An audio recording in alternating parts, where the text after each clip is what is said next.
Okay, everyone, this is it. One last panel. If I could ask you to find your seats, and we're going to begin. And just before we begin, though, I hope you noticed in your bio books that we tried to do our very best in representing everyone who is part of this planning program, panelists, and volunteers. And so I hope you'll take a note that every volunteer who's been a part of this process, not just this time, believe me, remember we had that plan in November? So twice they've come for volunteer training. All of their bios are there, and we've asked them to step forward here today, all of them who are here today. Some couldn't be. So please, volunteers.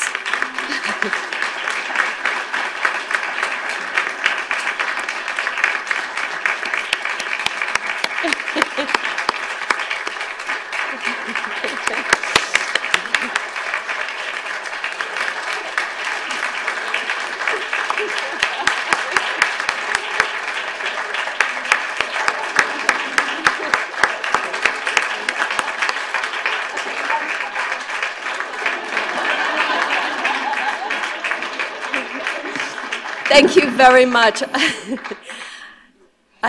One of their kind of last kind of comments and rah-rah speeches from me was, remember, this is theater, and it's all improvisation after Wednesday afternoon. We're going to do the best we can, and I think they've been fabulous, and we really thank you all for taking the time out of your very busy lives to do this.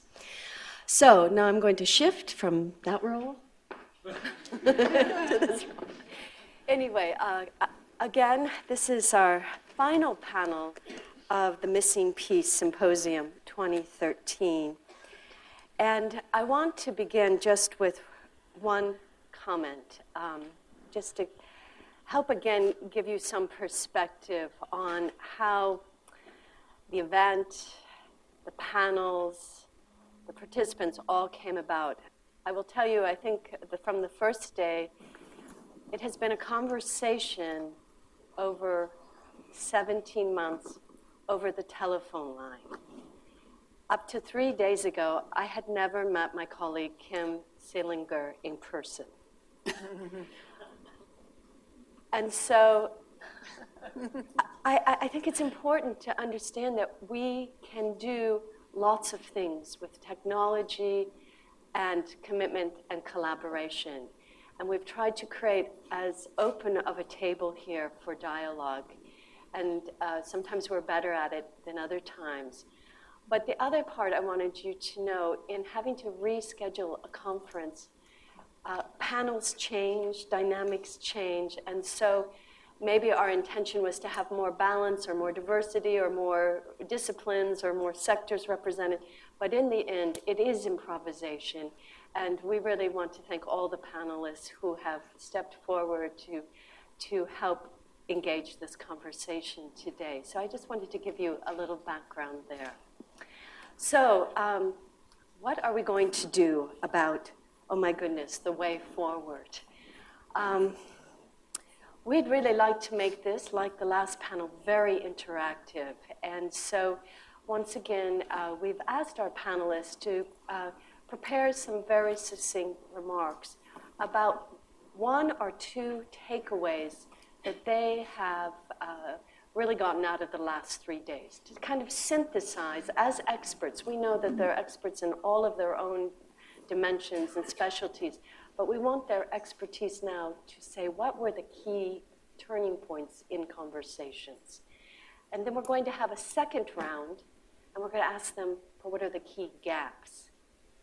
And a third round, and we're going to say, what will this symposium, or what will the constellation around the problem of sexualized violence and conflict look like in 2020? Now, we're going to do this back and forth with all of you. So they're going to give their takeaways, and we're going to ask you for your takeaways, all right? So again, be thinking about these 3 sets. My co-moderator, my co-conspirator, my colleague Chantal Diunger-Udrat will help us with this moderation. But on my left is Dr. Claudia Garcia Moreno of the World Health Organization from Switzerland, Ambassador Pernille Dollar-Cordal, Danish ambassador to Egypt, Miss Pia Peters, a household name now in the Symposium, no, at the World Bank, Nairobi, Miss Kim Seelinger, University of California, Berkeley, Human Rights Center. And we also have from Colombia, Miss Maria Amawiz, and Mr.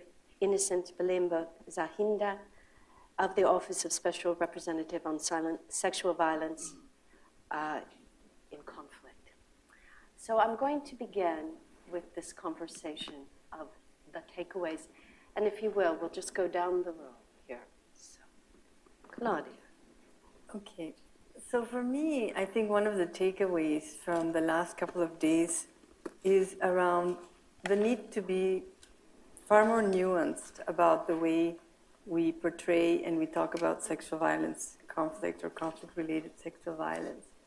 I think we need to find a way of balancing the need for simple messages, for advocacy and communication, with staying true to some of the complexities and the diversities and the specificities that we have been hearing about throughout the last 2 days.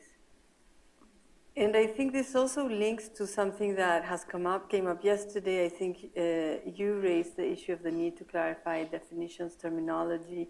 It came up again in the panel we've just heard, that we need to be more nuanced, and at the same time we need to be more precise. We use terms interchangeably when they're not. We kind of use different terminologies in ways that are not always accurate, and in the way we present the data, as we heard, or the work that we're doing. And so I think I would say that this need to be more precise, more complex at the same time. Clarify the terminology. Find ways of presenting things in a more holistic way and not an oppositional way.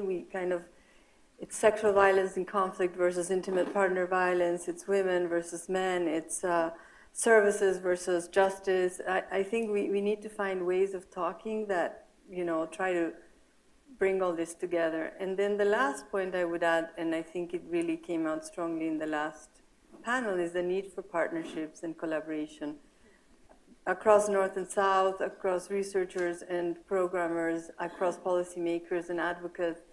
And I was talking this morning to somebody on the way here about when the multi-country study, when we set it up, and we deliberately set out to create partnerships between women's organizations working on violence and researchers and engage policymakers. It costs money, it costs time, it makes things more complicated than if you just sit in Geneva or New York or wherever and design a protocol and say, okay, find 5 people in different countries who can implement it. Bringing people together to a common understanding of what it's for, how it can be used, et cetera, all these participatory processes that we talk about have implications for how we do things, also for what it costs. So I think we need to engage donors also in that conversation about creating partnerships across many different domains. So I'll stop there for now. Thank you. Please. Thank you so much.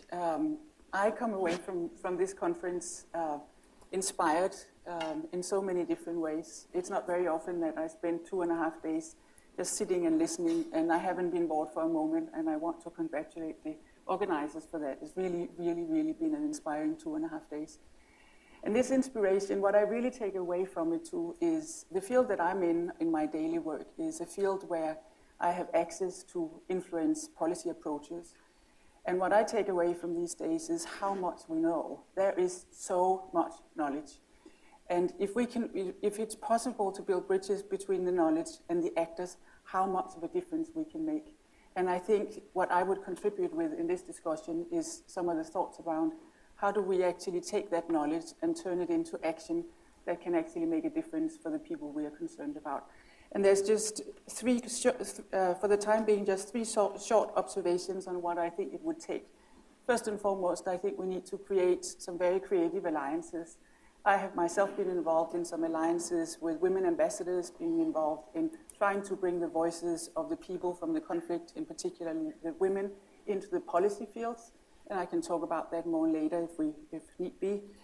The second thing is how important it is for people like me to get access to knowledge. I have so many opportunities for bringing these issues to the table and so little time to find out exactly what is the question I should ask.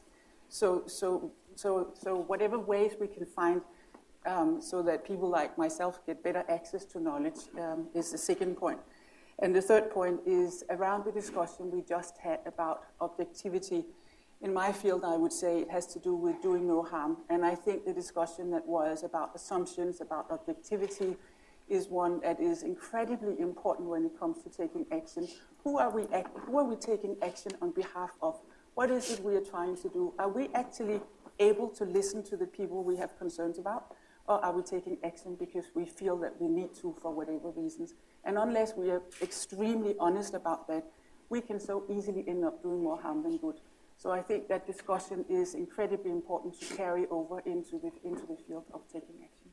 Thank you, Ambassador. Please, Pierre. Thank you, Kathleen.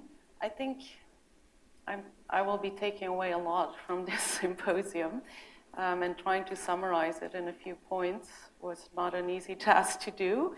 I think, first of all, what clearly shows, and kind of following on what the ambassador said, is the level of commitment that exists among policymakers, practitioners, and researchers around this issue. Of course, a lot of people still need to be mobilized, and I think with credit to the organizer or organizers, it was supposed to take place in November. Because of the hurricane, it took place today and the last few days.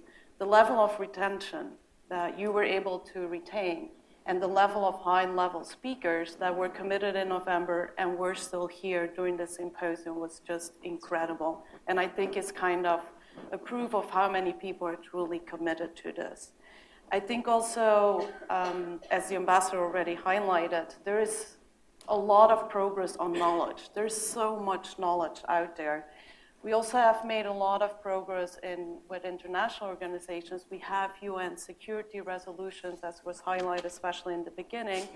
Also at the national level, as my friend Veronica mentioned, there are a lot of national beautiful laws, as you nicely put it. And a lot of people put so much effort in having and getting to those national laws.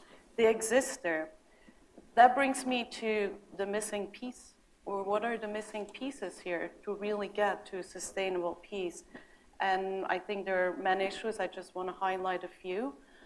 First, as one of our Swedish speakers mentioned in one of the few first panels, Dr. Robert, is the need to address this issue as a development issue. And we need to make the nexus between development and SSR reform. And that is an issue where I think we still need to make a lot of progress. We need more commitment from national governments. The action has to happen also at the ground, and we need high-level policymakers to truly be committed, and not only in words, and not have only beautiful laws, which leads me to another issue that many of our panel members and you in your question have highlighted, the issue of implementation. We know so much. There is still so much work to do on implementation.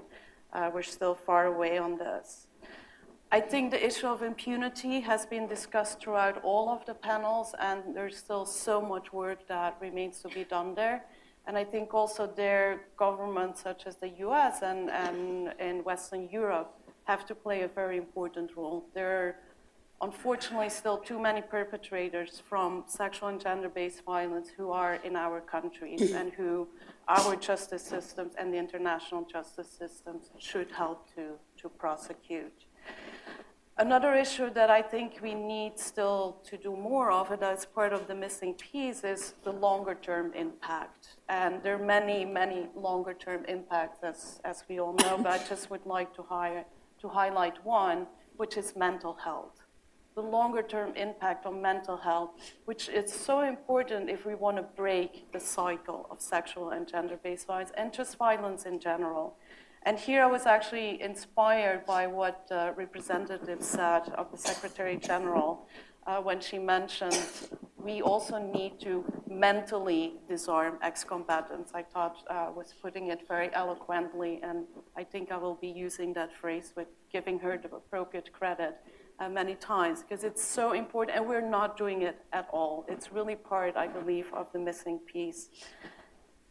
Another piece that I think we need to do more is there is commitment and serious commitment from the international community, bilaterals, international actors. There is still lack of action, including some institutions I'm very familiar with. And I think there is also lack of serious resources that we are willing to commit if we truly want to address this issue. That's good. That was my last point. I'm going to be a lot briefer, actually, because my main takeaway was so largely and just really well covered in the panel just before this, because I was supposed to bring sort of the research academic perspective to the panel. And I guess when I was thinking about this question, there were so many mind-blowing quotes and pieces of data that were delivered this last couple of days, so I was cataloging them. But one that really seemed really fundamental to me was Veronica Eragu quoting someone else, a survivor, who said, "We've been researched and searched and researched and searched, and we don't need it anymore. We need action." And it made me think, all right, we're talking about research, and we want to figure out ways to bridge research to policymaking and action, but let's just first take a second to interrogate whether we need more research right now, right? And I thought about it, and I think that we do.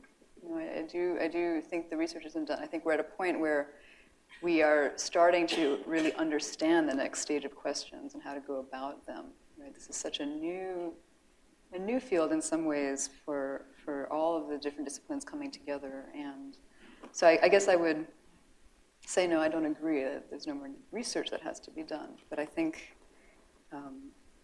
it's really important to figure out why someone would have that reaction, right? And we talked about this in the last panel, the importance of reciprocity, the importance of really doing no harm and making sure we're giving back and engaging the very populations we purport to care about, since we're spending so much time thinking about them and studying and trying to really understand what is happening.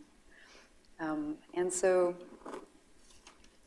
I just wanted to share a couple of things that, in addition to the great comments that the prior panel already suggested in terms of reciprocity and how to make this more of an exchange and a collaborative development of knowledge, something that we've been trying to do, and we've been fortunate because our funders have really been flexible and allowed us to do this with our studies, is we always report back. We really, in our budget, and Carol, this goes to your question, like why aren't we asking our funders to do this? You can, even, I think, I don't know, I was never a PhD student, but I imagine you could write into your grants somehow some piece of time and money to make sure you can do that one trip at the very end, to gather the stakeholders you met. And it is expensive, it takes time, it takes logistics, but it doesn't have to be an elaborate affair, right? You can do it very, very simply. It could be a gathering at someone's organization even, and we have to make sure we do that. It's inconceivable. We're not in the position of being researched, most of us, but I just keep trying to imagine what it must be like. Not just one time, but if I'm in a community of high concern, there are generations of students and researchers who are going to come back to our village over and over again, asking perhaps related questions. And it's not just the one study, it's series and series of studies. And if you never get to see those findings, can you imagine how maddening that is?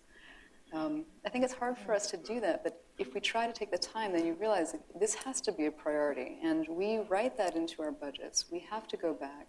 And so far, we've been very fortunate. Our funders allow us to do that. Right now, it's a little bit of a headache sometimes, right? Because it takes so much more time. You're trying to get everything done in the 18 months you have for your grant. and the logistics that entails, the time, the money. But if you believe that you are doing this for a real reason and the knowledge has to be useful on the ground, you have to do this. You have to find a way to do it as simply or as sophisticatedly and fancily as you can, but it has to be done. And so we've been doing that. And in addition to that, if you can, exactly, local language. If you don't have the money, Dara, that would be a huge translation job, your paper. But what we have had to do, or we're doing right now for one of our studies, we don't have the funds to translate our entire report for all of the 4 countries in the study, but we're doing an abbreviated version in the local languages that are important. It doesn't have to be the whole thing, but in our report backs, we will present in local language too, so at least there's an oral presentation to the stakeholders we can reconvene. And that's the best we can do, and we make sure we put the information in the hands of people who can then go disseminate and make a more effective presentation on the ground. So those are some of my suggestions about that piece, because everything we're talking about, the substance of what's been delivered this last couple of days, it's just mind-blowing. Some of the new work on perpetration, just reminders about moments of humanity in concentration camps, like all of this is it's just huge, right? But the sort of meta delivery of this knowledge, we have to do this as locally as possible. And when we do that, involve government and civil society in the report backs. Because if you want your reports and research to have legs, we have to have local stakeholders really, we need their buy-in, otherwise I think it won't go anywhere. Yeah. I come from Colombia.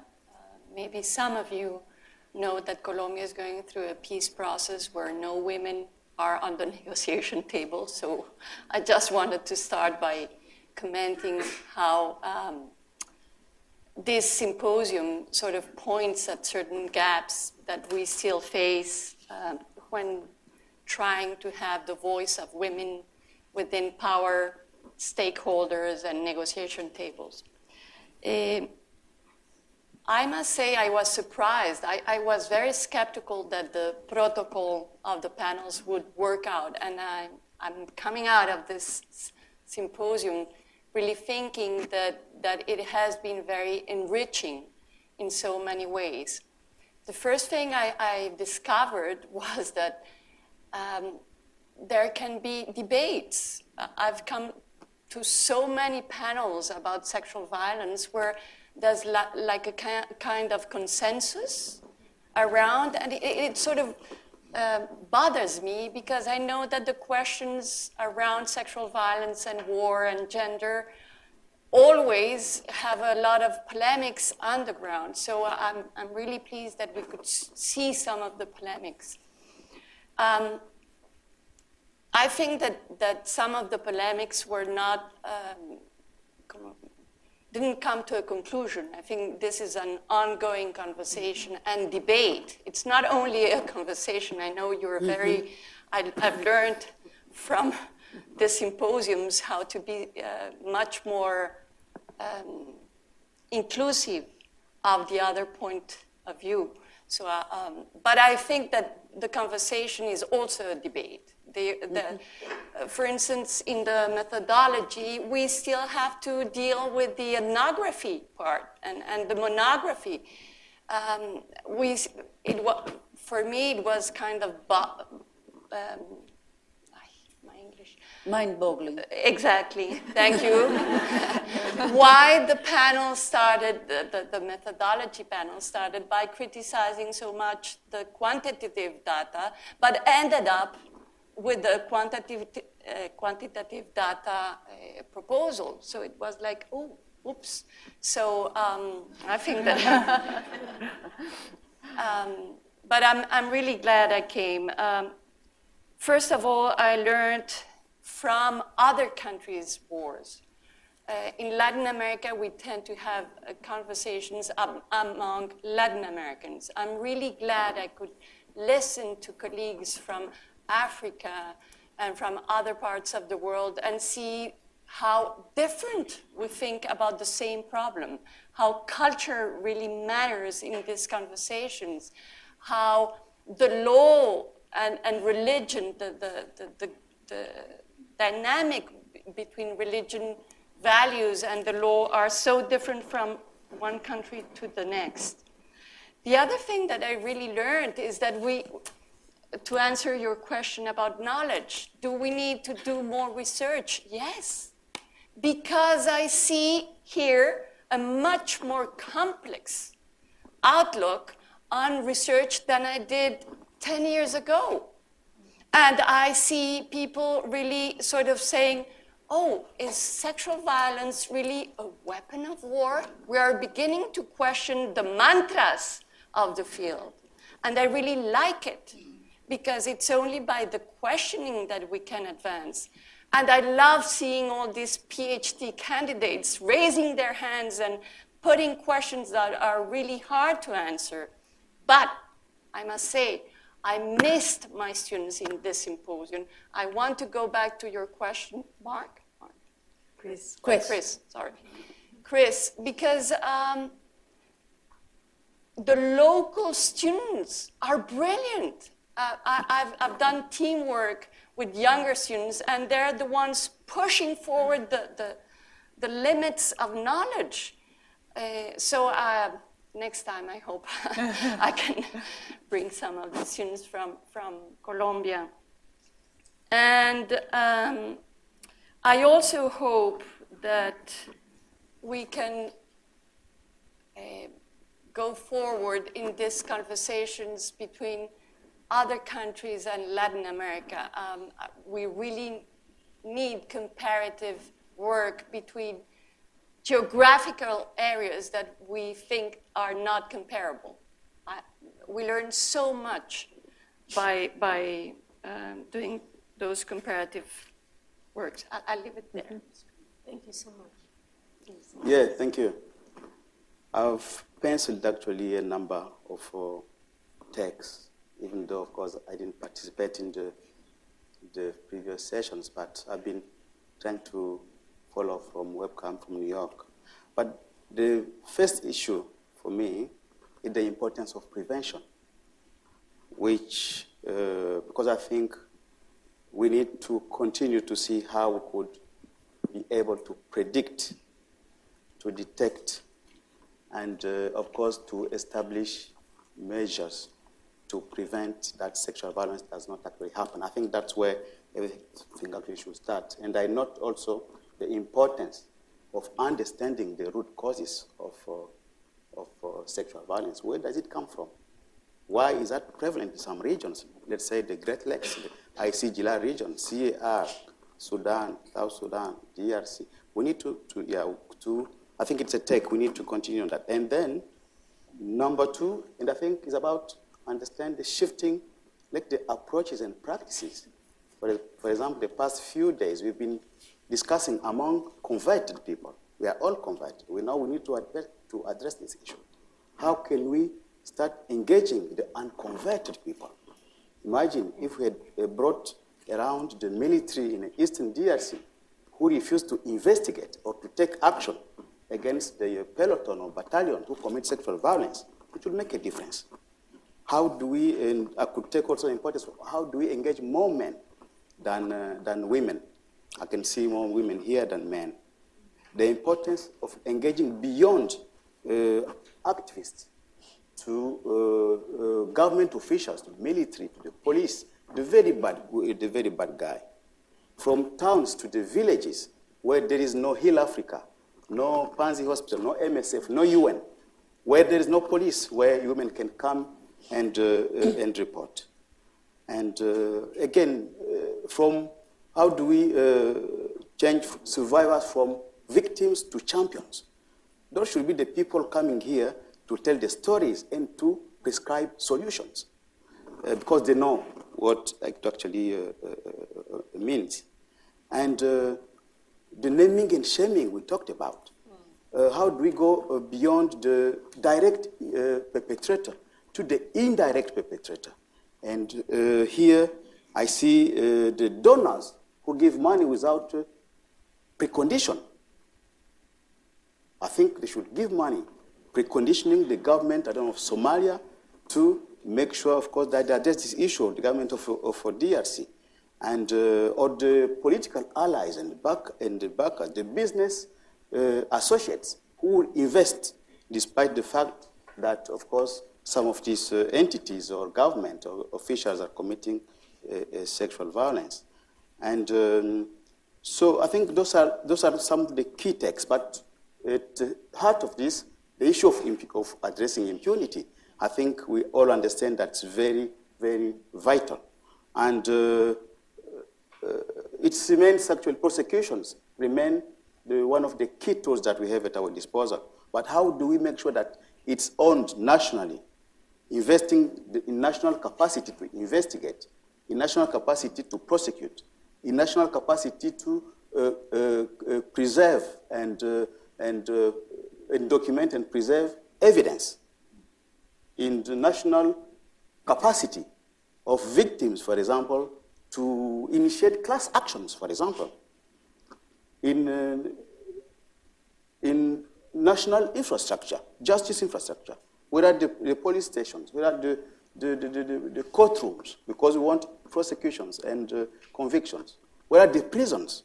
So I think we have to be prepared to invest. So those are, for me, some of the key texts that I would actually note, and of course the gaps. I think we're going to discuss. We'll do that now. Yeah, later. Thank you. Okay, thank you very much, Innocent.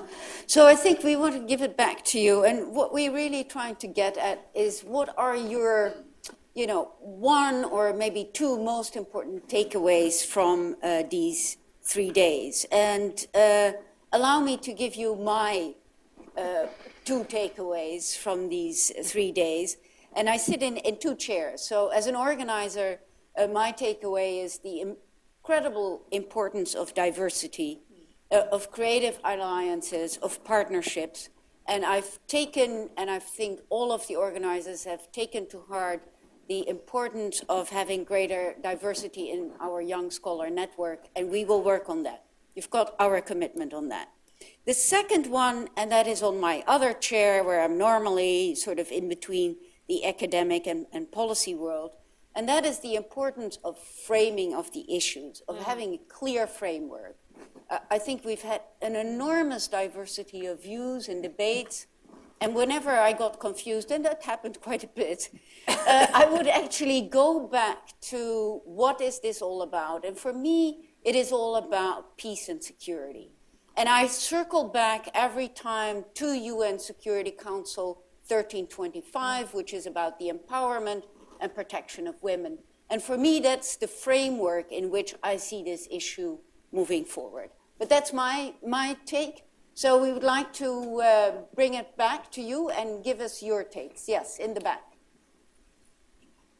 And maybe we'll do the same system as Kathleen had in the last session. You'll have a group up there, and then you'll have a group up here. But yeah, give us some indication of where the patterns of interest are. Yeah. So we can use every second, please. Thank you. Cornelia Weiss, I want to reiterate the prevention and solution-based and having research on what works, and that gets compiled in an easily accessible media. And so, for example, Madeleine Albright, she went into an IDP camp, internally displaced person camp, rapes, horrendous, and I know we're not supposed to use that word, but horrendous rapes. And she said, well, why don't you put up more lighting? And that resulted in a reduction of 70% of the number of rapes that went on. That's a solution, and that's what I'd like to hear more of. Thank you. Thank you. Yeah, let's go to that corner. Yeah. Thank you very much. I'm looking at the next. Please introduce yourself. Dr. Makanyengo from Kenya.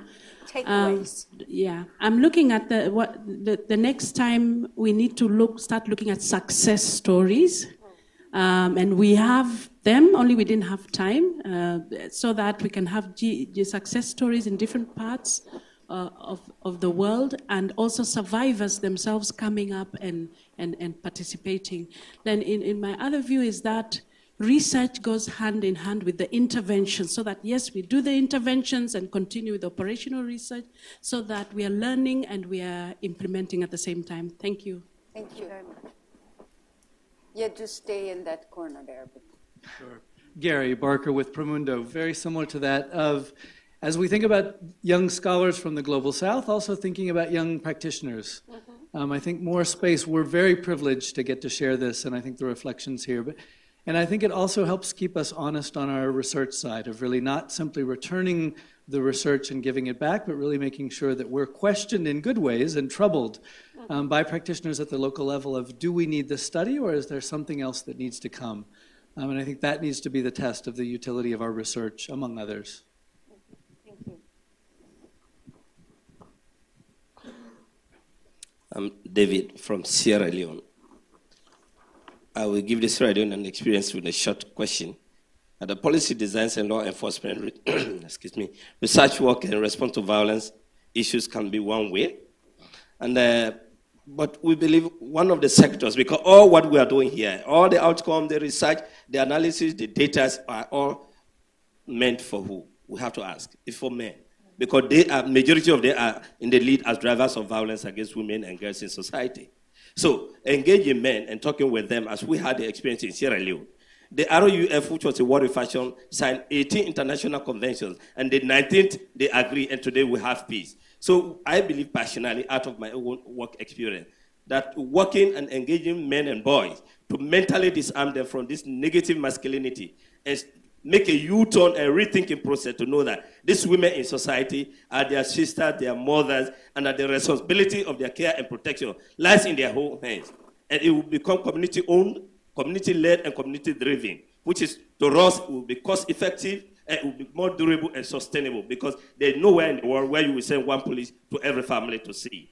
So therefore, we are saying that engaging men and boys to end violence against women and girls in society is one of the durable solutions, because at the end of it all, no matter how much money, potential, technocrat you have, they will have to pull out, and the society still remain, the people still remain, especially as one of the panelists said, which really touched me, people in remote underserved communities. We believe birds fly better with two wings. In as much as we are approaching, we should be thinking of preventive measures. Thank you. Thank you. Thank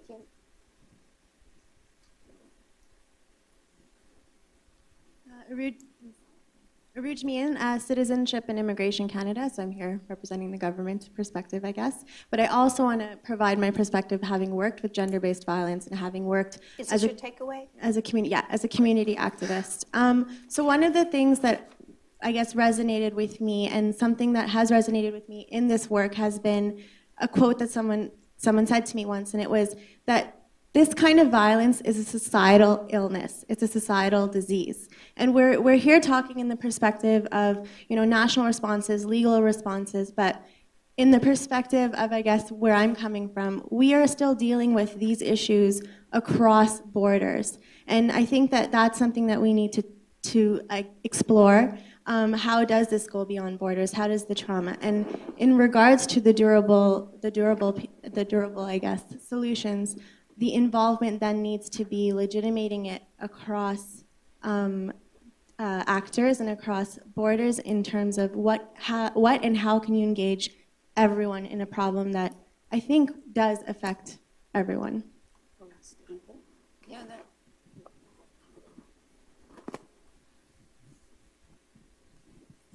I'm Carol Agengo from Kenya.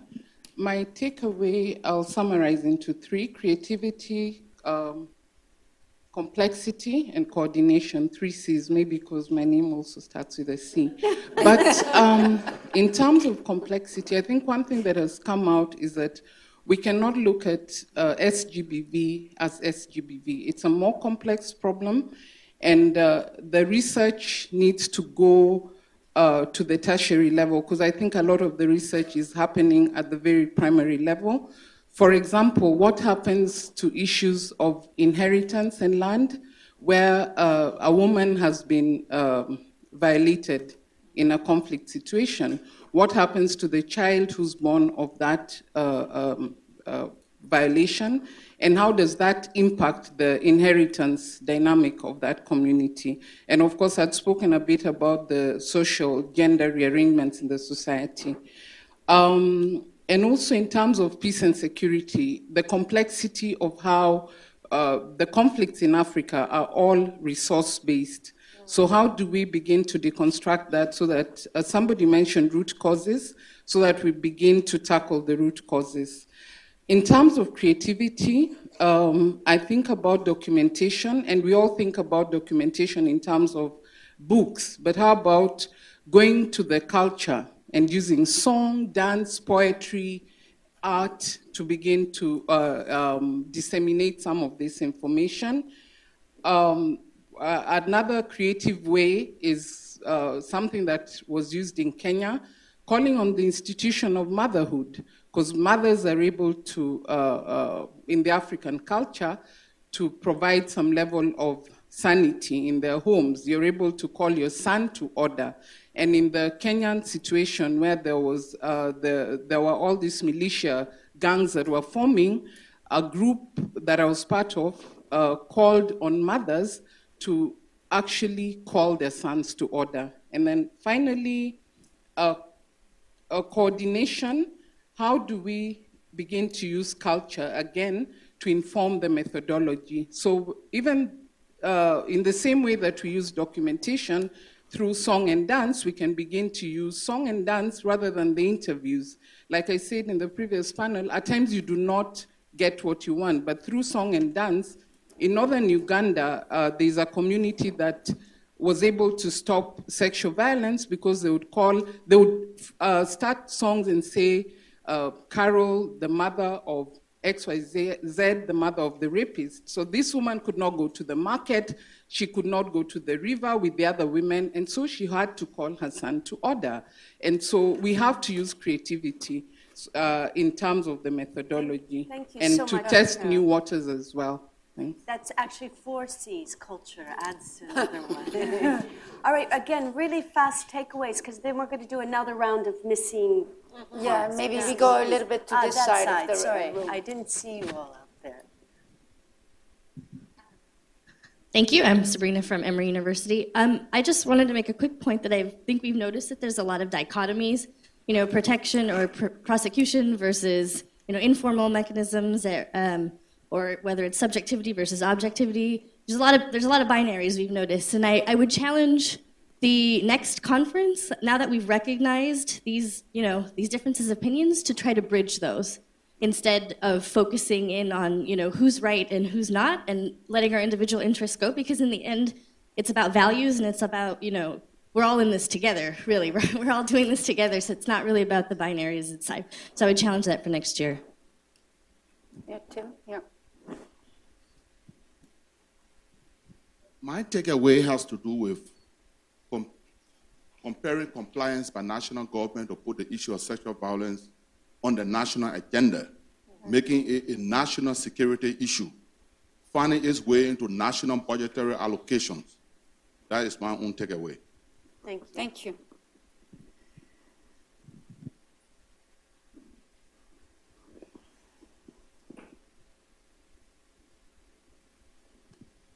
Diane Perlman, George Mason School for Conflict Analysis and Resolution, and formerly practicing clinical psychologist.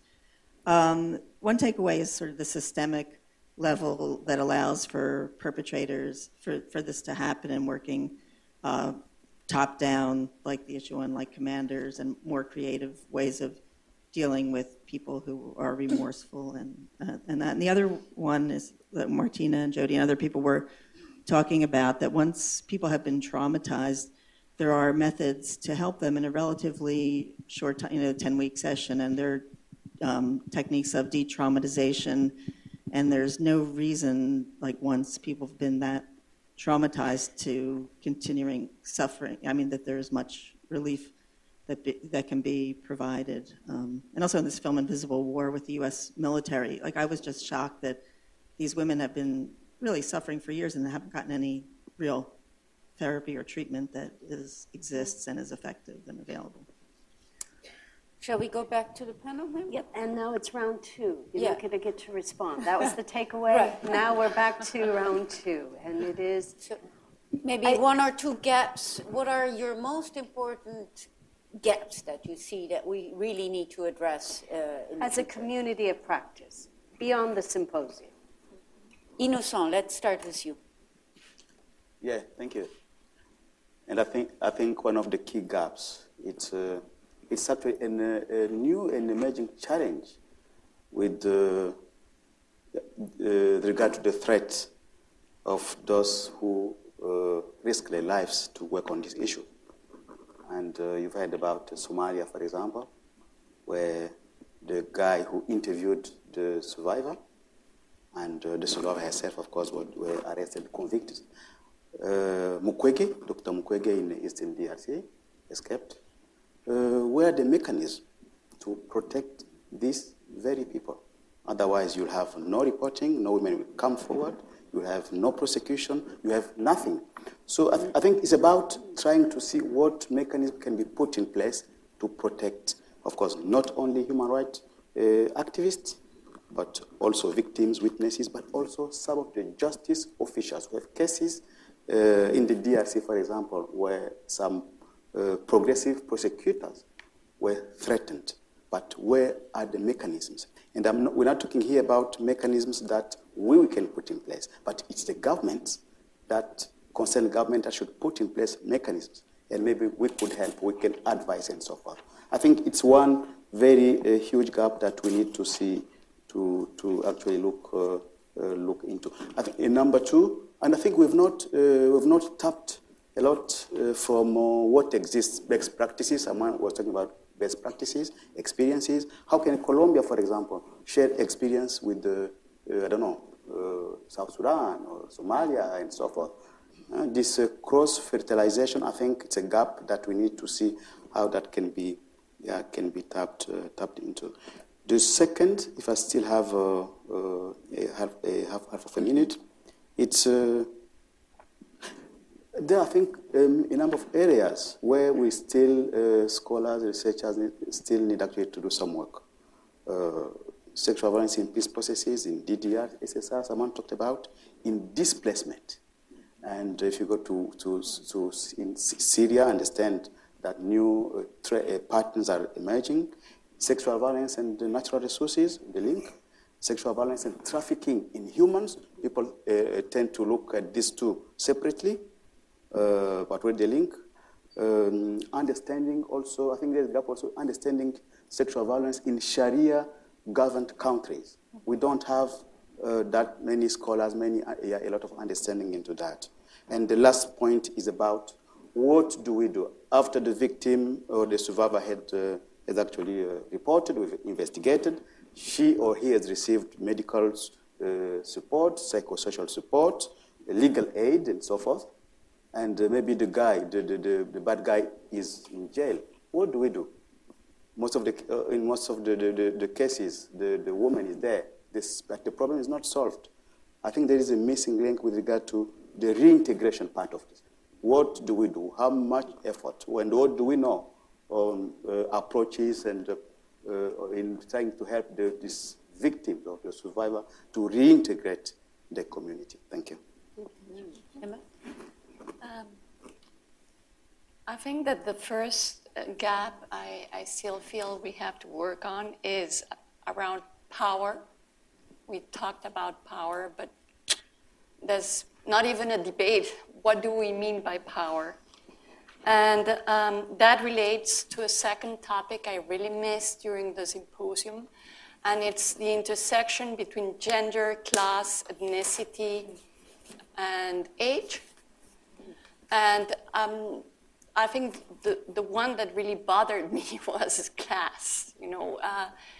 We didn't address the fact that most women who, or at least I'm talking about Colombia, most women who are being raped or living through horrid situations come from certain class sectors in Colombia. Either they're peasants or displaced people.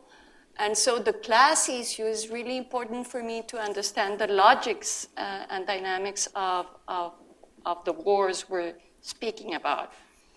And the second thing is that I think that power also brings out the fact that between men, there's a lot of play about power through the bodies of women.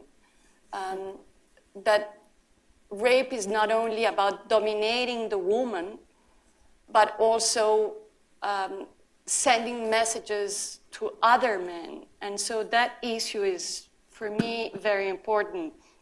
And that brings me to something that was discussed the first day, but no one sort of picked up on that discussion later on, which was, what do we do about the men who are not recognizing that they committed rape and go on saying, like in Colombia, that they had a lot of girlfriends, that they seduced, that they were so seductive that the girls couldn't say no. And these are the commanders. So I want to go back to that issue, because one thing is not shaming the soldiers, the rude soldiers, but not shaming the commanders, not interrupting their discourse on what happened during the war would be, for me, I don't know, unethical. And so that brings me to a third question, or third gap that I really think we should work more on, which is the coercion consensus continuum. In some local areas in Colombia, the families brought young girls, virgin girls, to the warlord of the region, and they spoke about it as an exchange, clientelism, a sort of patronage clientelism. And some of the girls we interviewed didn't see it as coercion. So there you have to really think hard and say, okay, they're not framing it as coercion, but the context is so coercive that what were the opportunities of these girls to say no? So, well. And the last one is about the continuum, because I think that the continuum, as I think Elizabeth Wood pointed out, does not explain. I mean, it's really hard to find explanatory mechanisms between the violence against women before the conflict and the violence against women during the conflict. But there's another twist to that continuum, and post-conflict situations. Okay, Colombia is being framed as a post-conflict situation, and it really sort of bothers me, because when I go to the region, I can see that the women and men are amidst another kind of conflict, more difficult to pin down, more privatized probably, between gangs, maybe not left and right, but the war goes on, and we have to name it as a war, not as a post-conflict situation. And so the continuum brings a lot of questions about private and public violence, and I think we should tie that to how we think about sexual violence and rape. Thank you, Emma. I think you emphasized, again, some of the complexities, but I think your point of the political dimension of sexual violence is well taken, and that has a lot to do with the distribution of power in societies. Mm-hmm. And for me, that's also one of the key points. Kim? I was also going to touch on the continuum, because I think it is really just a gap we need to excavate a little bit further. And maybe I'll mention it for a different reason then, because we all know that when we talk about sexual violence in active conflict, the nature, the prevalence, the reasons may differ from sexual violence that might occur in migration or flight, and then in displacement and resettlement, right? And each of those different stages on that spectrum of time need to be really, we need to disaggregate a little bit the types of harms we're talking about, who's doing them, why, what the impacts are, what the interventions might be. So that, for me, that understanding is still a gap. And I'll mention it because, at least again from the research perspective, when we're talking about justice, impunity and justice has come up every day in some capacity. And I think we've heard different views about what people want in terms of justice, right? And I think that part of the trick would be to figure out what we're asking when. Because people's needs change over time too. And what someone needs and wants and what the competing priorities are at any given time on that spectrum are going to differ dramatically, right? In active conflict, you're probably not thinking about going to the courthouse, because it may not even be there, but you need to just keep yourself and your bodily security intact. Displacement poses different challenges, and also when you're displaced, separate from IDPs, but say we're talking about a refugee situation, your options and desires may be drastically different because you're not in your host country. You may not think you have access to anything. And in truth, in reality, the host government may not be offering you access to anything when it is their legal responsibility as the receiving country. Right? So I think breaking down the continuum is important in terms of definition and nature and prevalence, but also in terms of options and what people's desire for justice and what justice means at every stage of that continuum. I think it matters for our research and it matters for our interventions quite much. Quite much. Like that, quite much, very much. Another gap that I think, this is a little more substantive, and I think Inger and I tried to get at this in panels 3 and 4 a bit. We didn't quite have the time, so we apologize. But we really wanted to bridge the two and think about what's the relationship between victimhood and perpetration? Because we know that folks can actually experience both, right? And often they're related, and we haven't quite excavated that fully yet either. And that will have massive implications. You think Lynn Laurie's research on, her data is controversial now sometimes with the new data on who's victimizing and who's suffering what.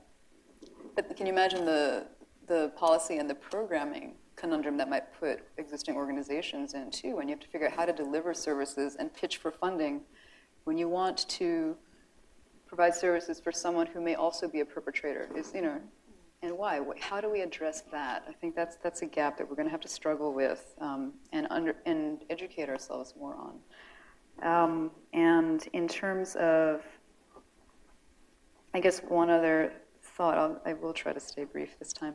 In terms of impunity, one gap for me, again, I'm a lawyer by training. There are lawyers in this room, and we're trying to learn the social science piece and put the two together. And I think it's a big challenge, but that's a bridge that I think needs to happen also when we talk about connecting the dots. Because some of us want the research to be useful for impunity purposes and accountability purposes. Having lawyers and the court systems understand the research is already going to be a big challenge, right? It's a different language, first of all. And also collecting information that would be court admissible. Like that's a whole different barrier that is not on the radar screen when you're doing social science research. So that disconnect, I think we need to start filling in a little bit. And that includes when we're doing studies and we're talking about sexual violence, we're again, this is the terminology issue, the dream of the common language bit that we're all tagging these 3 days. Yes, that was an Adrienne Rich reference. But part of the problem is if we really want to build capacity and make our work useful to national governments, we have to look at how things are locally defined in the law, too. If you really want to make this useful in the local courts and have the local police be able to do something about it, what is the definition of rape? What are the definitions of different sexual offenses on the books there? Because that will limit and really influence what type of investigation, evidence gathering, prosecution can happen locally, right? So that, again, that's a terminology issue, and that's a law, social science divide, I think, that we have to keep in mind.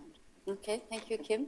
I think the issue of time was also mentioned in the previous panel, and I think that is indeed a gap in the research currently. Pia, you have already started us on a list of some of the gaps that you saw.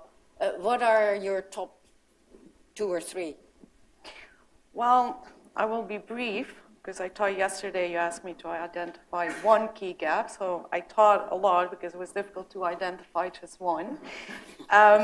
But the one that I came up with is where I still see a gap, also partly from where I'm sitting and talking to many of our colleagues here today, is the lack of action-oriented research of evidence-based learning through operations, so that what we learn immediately can be used for practitioners. And I really feel we start to do more, but there is so much more needed there. And it will also help practitioners like us. One gap that is related to this gap that I sometimes also see is like there's so much research and it's so rich. Sometimes the research criticizes what practitioners are doing. Very few times that research then will come up with possible alternative solutions for those who have to go do the work. And it's very useful to know what does not work.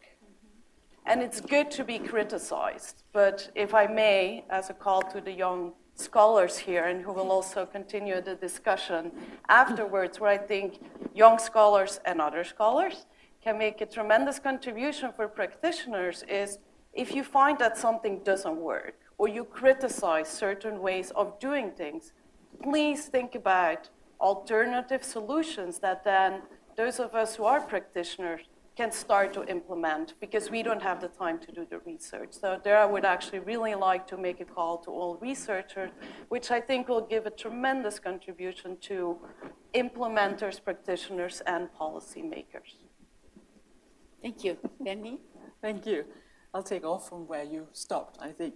And again, from my own perspective, saying that I think one of the gaps is in bridging between the knowledge and the action. And some of you in the previous panel from the floor was talking about the lack of understanding between the practitioner's world and the researcher's world.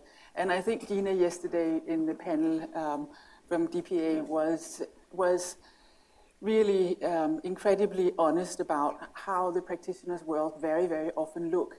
She had an hour to put into a peace agreement something about sexual violence, and if she had the right information, she could then make a difference on the spot.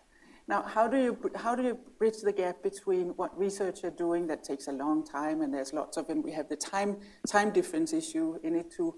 But I really think that the next stage could be really bringing practitioners and researchers a little bit closer together and seeing how can that bridge the gap so that the information is available. And I would like to take up your other point here too and say, yes, it's always good with alternatives, but so often alternatives actually don't really reflect the political complexities that is surrounding the issue that we are working in. So alternatives are good, but be honest about what the realities are for the practitioners. The second point is taking up from you, Chantal, what you said before, framing the issue, peace and security. I've been in some coffee break discussions with some of you about whether this is a narrow conference or whether this is a broad conference. And each panel could have been a conference in and of itself, I'm sure. But when you then take the issue that we are talking about and put it into the context where it is to be dealt with, where it makes a difference, this is a very, very narrow focus. And it's healthy to get into the depths of that. But I think the second point from my side would be, how do we take this and frame it in a way so that when we deal with Somalia, with Mali, with Sudan, whatever it is, that it is ready for that little tiny spot this issue will have when practitioners are actually dealing with the conflict where this takes place. And the last quick thing is about, could we imagine a discussion like this where on the panel on national action, we actually had people who were responsible for national action. We would not like to have a discussion where people sit and defend their governments, etc. That's not interesting. But would it be possible to take this discussion and bring in some of the people who sit with the daily challenges and actually are faced with the political complexities around the domestic policy in the country that they're dealing with, and have a discussion with them about how this can be relevant on changing the world. So it's not just about the people from the conflict areas, but actually also the policymakers from the conflict areas.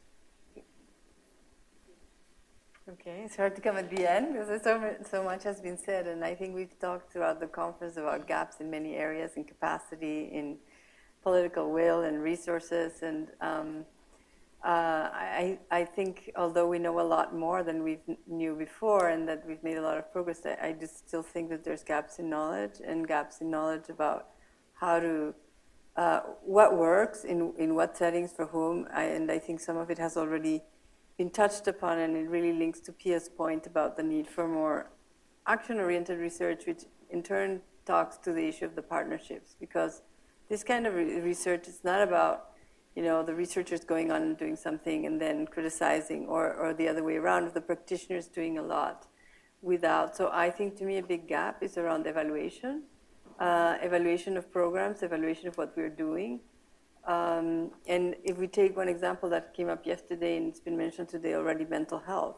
I think the recognition that mental health is important, and not just for victims but also for perpetrators, it's really important and it's good that it's finally coming to light. But we need a lot more understanding of what works for whom. How do we identify the people who maybe can benefit from just some level of psychosocial support versus those who need more intensive kind of therapies? How do we build capacity in situations where there's very little, there's very few trained mental health providers in most of the settings we're talking about? I mean, in Liberia, there's one psychiatrist for the whole country. In DRC, it's about 5, and very few clinical psychologists. So how do we can build on some of the experiences we've heard in terms of training other providers? So I think there's still a lot of gaps, and at the same time, there's a lot of action. And again, we shouldn't dichotomize it's research versus action.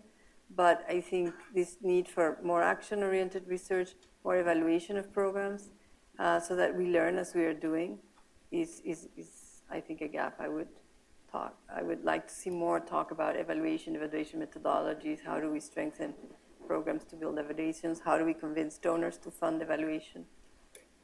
Yeah, maybe before we go to the audience, when you think about the gap, you can also think about, what are the issues that we should be researching? What are the new research questions? It was phrased that way, I think, in the previous panel. But I was going to suggest a gap myself, now that my colleague has. I really think one of the gaps identified here is our lack of imagination. And I think I'm going to move that to this third round of comments. But there are so many possibilities, and research is one avenue. But we don't have all the stakeholders in this room. And in order to expand our imagination on how to even address and solve the problems, we need, as people have said, some of the private business. We need multiple dimensional stakeholders from countries, from victims, perpetrators, and I think that is a gap in the conversation to expand our imagination. And so we're going to open it up now, just like we did before, very quick, so we can get a lot of gap ideas out there, and then we'll come back to the third. So I see right here, we have a group, and we'll go up to that group, and then this group. Yeah. So I see 2 gaps I would like to share with you. Could you introduce yourself again? I know we know you, but... Sorry? Introduce yourself. Okay, I'm Charlotte Isaacson. I work for NATO. I'm the gender advisor. And one gap is addressed to sort of us in this room. If we look at us as a community of interest, and many people here said now that we need to build bridges. We have to start to cooperate and collaborate much more effectively. And I think that the answer to many questions raised in this fantastic symposium are to be found in this group of us, existing of us. And that leads me to wonder if anyone anytime thought about doing some research on this community and to ensure that we can serve the cause and find a way to get to the end state in a more effective and comprehensive manner. So that is one gap, and that would be super beneficial. I have one more, and I'm not sure, maybe I missed that in the panels, but it is about to research on this topic in relation to change theory and change management and how we actually transform organizations and cultures and societies, because that is also about where we put our effort and our resources and how we get things done. Thank you. There's this whole group here, and we can get through it just real quick. Hi, Duncan Breen, Human Rights First. Just one gap that I still see is the issue that Chris spoke about, that about sexual violence against men, and also just sexual violence against LGBTI people. And these are issues that I've seen in our work with Zimbabweans crossing the border in South Africa, with LGBTI refugees in East Africa. And that's really something that I would stress for all of us, that when we're designing strategies and interventions to address sexual violence, can we please consider how these could also be useful for addressing sexual violence against men, as well as sexual violence against LGBTI people? Thanks. Anna Sirkin, PHR. A couple things. I just wanted to respond to Only Ino's song. one thing. I think it'd be really interesting to talk about and bring more people who actually are organizing communities to respond. I'm thinking of Dr. Mukwege, how when somebody like that, who's such a figure in the community and a symbol for the entire Kivus, for example, is attacked and threatened. And the reason that he was able to go back last month was because his entire community came out to support and defend him. They've lost confidence in the men with guns who don't defend them and their local police, and they're talking about the mobilization of communities. That should be studied, it should be embraced, it should be saluted, and then we need to figure out how to make that happen much more. We haven't discussed that very much. And linked to that is the global network of support that through the internet, through the airwaves, that can bridge the people in Bukavu with us sitting right here. It's quite miraculous how that is starting to happen. We could do a lot more. Meredith Tertian from Rutgers University. I want to raise the issue of livelihoods, of the economy, of what people are actually doing, especially during wartime. And I'd like to know, for example, how a woman who's a smuggler, smuggling drugs or smuggling guns or smuggling something else, getting raped in the process of crossing a border, can then go to an authority. What authority can she possibly go to, and what can possibly she achieve by doing so? Thank you. I think we have two more there, and then we'll move. Chris Dolan, Refugee Law Project. A slightly different position than Duncan on the sexual violence against men. For me, this is my takeaway, actually, but it's the first time I've been in such a conference in which the issue of sexual violence against men has actually been kind of mainstream. And so I'd really like to congratulate the organizers on that. It's been very different than any other conference that I've been to. But I'm totally with Duncan in the issue of sexual minorities, but I think there's a bigger question to me, which is the whole discussion about sexuality and sexual violence. That seems, I mentioned it yesterday, but I still think it's a gap. I think there was not nearly enough discussion about it in this space, and I hope that in Nairobi, maybe it will be a more conducive space to talk about it. It'll be very important. Thank you. Hi, Amanda Blair from University of Chicago, and I feel like a lot of the conference has been dedicated to either talking about the micro or the macro, and a lot of times we're forgetting that this is a societal level of violence. And so I feel like one of my major takeaways is that maybe in order to lessen the burdens of the victims to receive services, to psycho-support, that you support those around the victims, and that when we research societal violence and we're seeing the effects, that if we support those around the victims, that we're mobilizing support networks that already exist, that are already valuable, and that are already legitimate. Thank you very much. Pascal, I think I promised you last time. I forgot. Thank you very much. My name is Hassan from the Global Justice Research Project, Monrovia, Liberia. I see a gap between the problems that have been created and solution. I see problems, I see causes, but I don't see effective solutions. I think that's something we need to work on. And I'd like to suggest in that direction that we set up a 12-month monitoring group, and let's do it regionally. Say, for example, if we're looking at Africa, we take West Africa, so we don't have to pay, you don't have to spend a lot of money to bring everybody to the United States after every 12 months. Maybe we can meet in Freetown, East Africa, maybe they can meet in Uganda. Over time, if we're able to bring people to here to assess what they've done. And I think the objective should be to monitor within the next 12 months what sexual violences have occurred in their communities, and to also gauge the response or responses of their respective governments, law enforcement with respect to those. Meantime, I still believe, honestly, that documenting and in the hope of prosecuting these things would serve as a deterrent. We have problems, no solution. We haven't agreed to any basic solution yet. Thank you. Thank you, Hassan.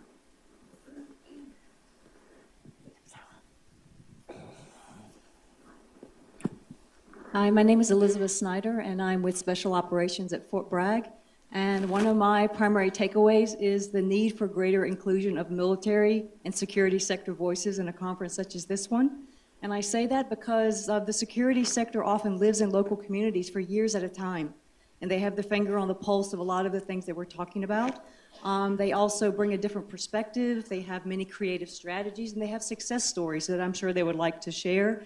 And they also, I would add, sometimes understand as well as anyone the devastating impact of the physical and emotional impact of conflict and violence. So I would like to have more of them here. Thanks, Elizabeth.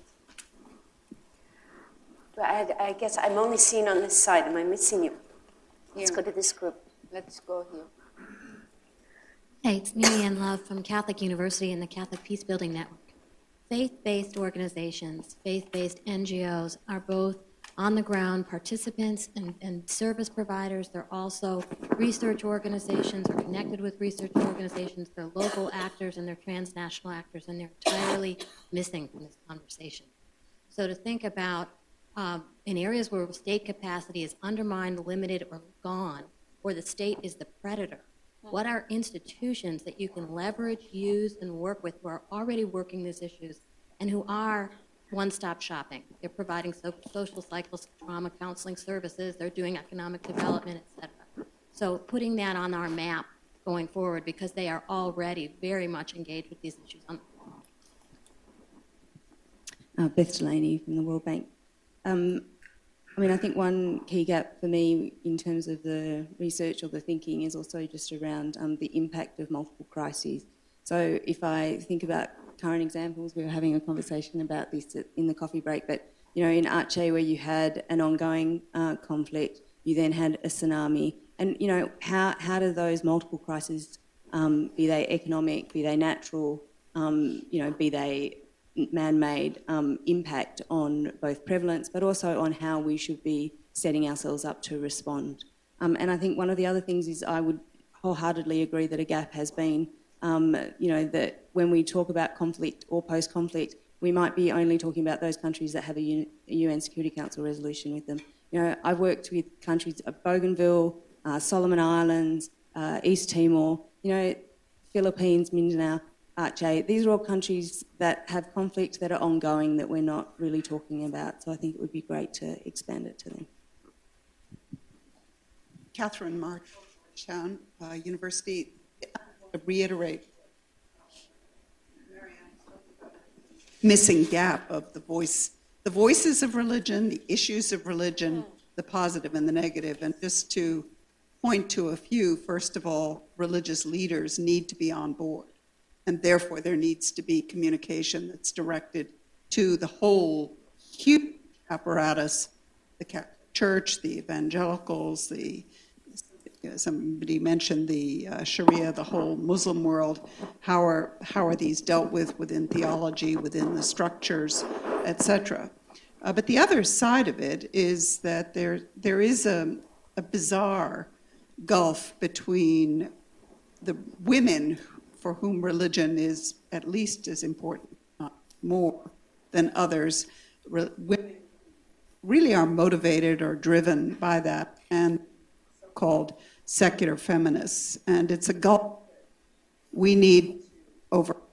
But if we're looking for evidence and stories and courage and wisdom and insight, looking to some of the courageous nuns, some of the remarkable Buddhist, Hindu, other women who are pointing the way and who are prepared to speak truth to power, we're really missing something if we are not taking them into account.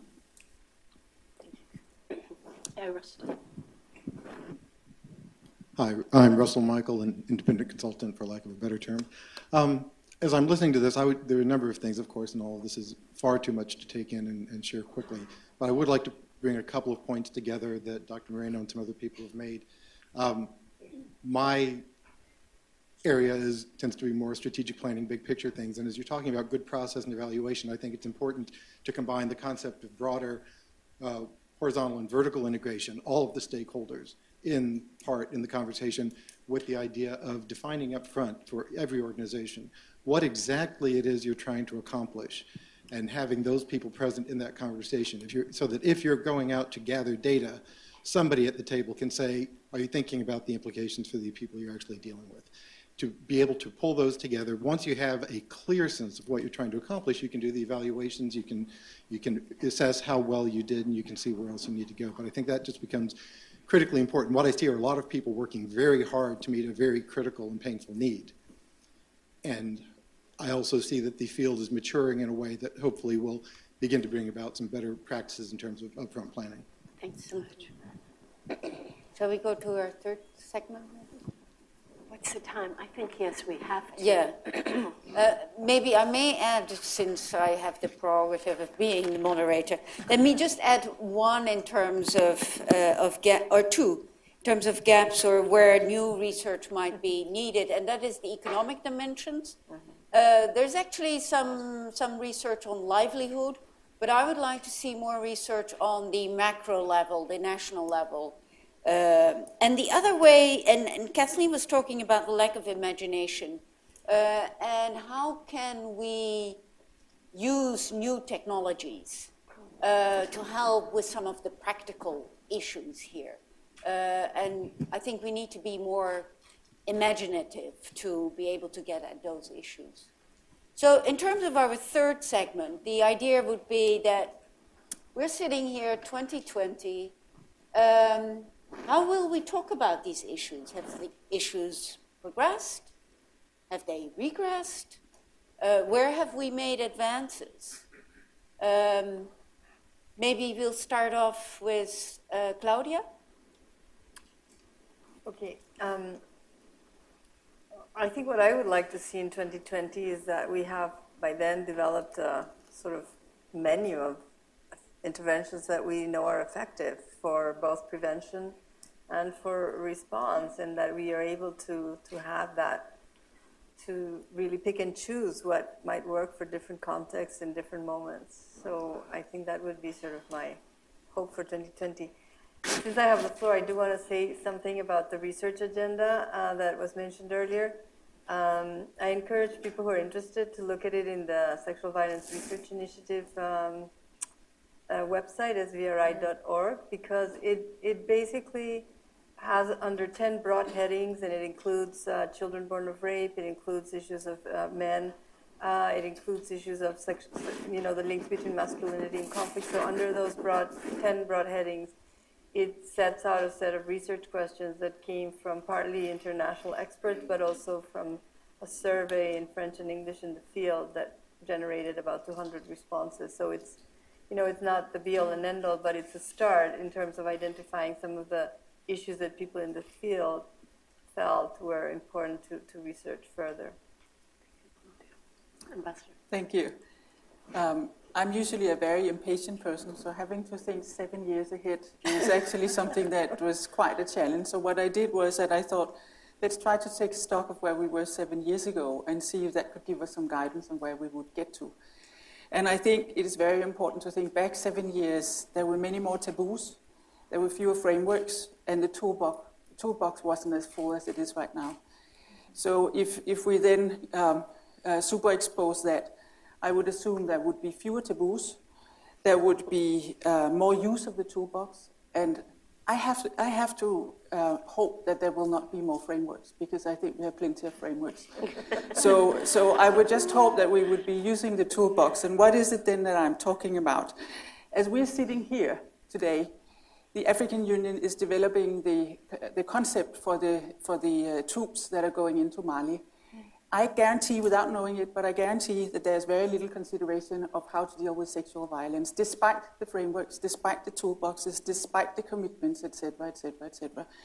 And the same, I was just checking my emails this morning, and I got a report from a colleague who had been briefed by a UN expert who came back from Mali on the humanitarian situation. Was there a word about sexual violence in that? No. I got a report similarly about the humanitarian situation in Syria. Was there a word about sexual violence in that? No. Et cetera, et cetera. And it's not just the policymakers, it's just as much the think tanks. If you look at Carnegie's work, if you look at the International Crisis Group work, et cetera, there is so little that is actually included about sexual violence, even when it comes to the conflicts that we're dealing with today. So what am I looking for 7 years from now?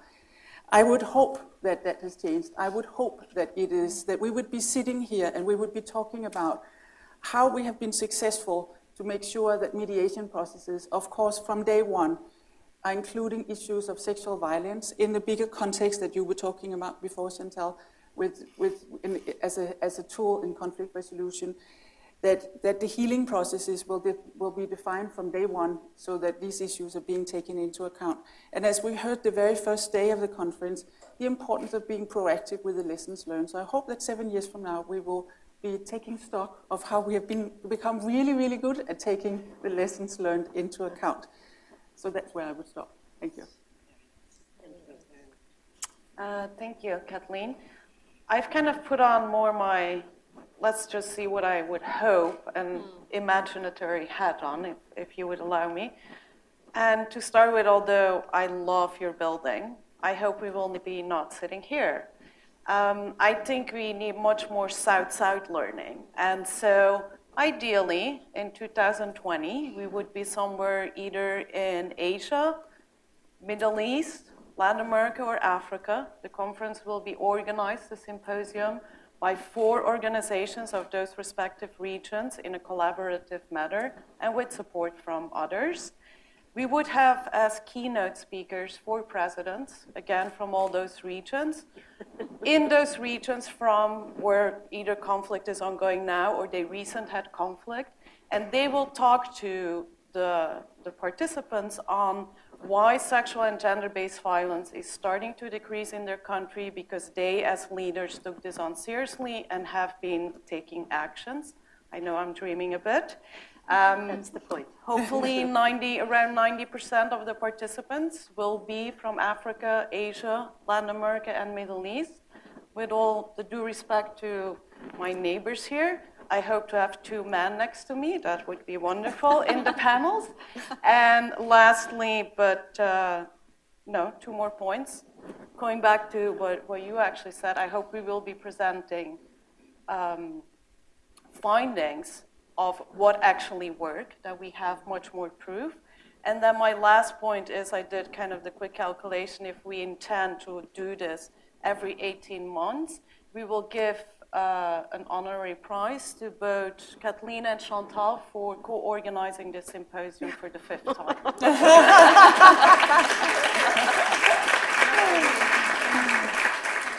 Well, we have 4 core organizers. We will give 4 prizes. Sorry. Yeah, thanks, Pia. Thanks, Pia. You're welcome. What do you think, Inger? Just kidding. So I broke my visioning into a couple different categories, but I'll be brief, I promise. One is, again, we mentioned earlier, in the area of new technologies, and we've seen this explosion of use of cell phones to disseminate information, to report cases. We have to see that grow, because Ali, I think, mentioned what Ushahidi was doing in Kenya and Haiti, and it's a great start. The problem is, in Kenya and Haiti, the data collection is not yet tied to first responders. So you've got this accumulation of data and reporting, but the institutions that are supposed to go and bring the fire trucks or the doctors, they're not able to access it in the moment. So that, 7 years from now, that connection, I hope, has been made. So we can use that amazing mobile collection of data to actually effectuate response right then when you need it in conflict. And there are a number of other cell phone and mobile technologies, GPS. The Women's Initiative for Gender Justice is rolling out GPS video training for local activists so that you can locate exactly when, authenticate on the spot where something is being filmed and happening, which I think this authentication is a real challenge for a lot of the new media gathering of data. So hopefully we'll have a lot of that resolved. We'll know the limitations of different technologies in 7 years better. So that's my technology wish list for 7 years. I'm hoping that more and more funders can really support this idea of reporting back and local language translation and taking the time to do that. We've been really fortunate so far. I don't know if we'll always be that fortunate, frankly. Maybe it's just beginner's luck. But I hope that in 7 years, the need to build that level of local engagement is sort of standard in the funding community, frankly. I won't touch on monitoring for impacts. I think Claudia already made that really clear, how important it is to have an assessment of what's working. In terms of impunity, I hope that we have a much better understanding of the actual realistic limitations and potential of ground level accountability mechanisms, because we may have great ideas, but the devil is always in the details, and what do you have on the ground? We can prioritize the investigation of sexual violence. We can prioritize and understand how important DNA evidence is in theory. But if your rural police officers don't have petrol in their motorbikes and they can't investigate anything, we're starting from it's a different game out there. And so understanding the local realities and being still able to work with that, I think, is incredibly important, and we need more understanding about that. In 7 years, hopefully, we'll make some progress.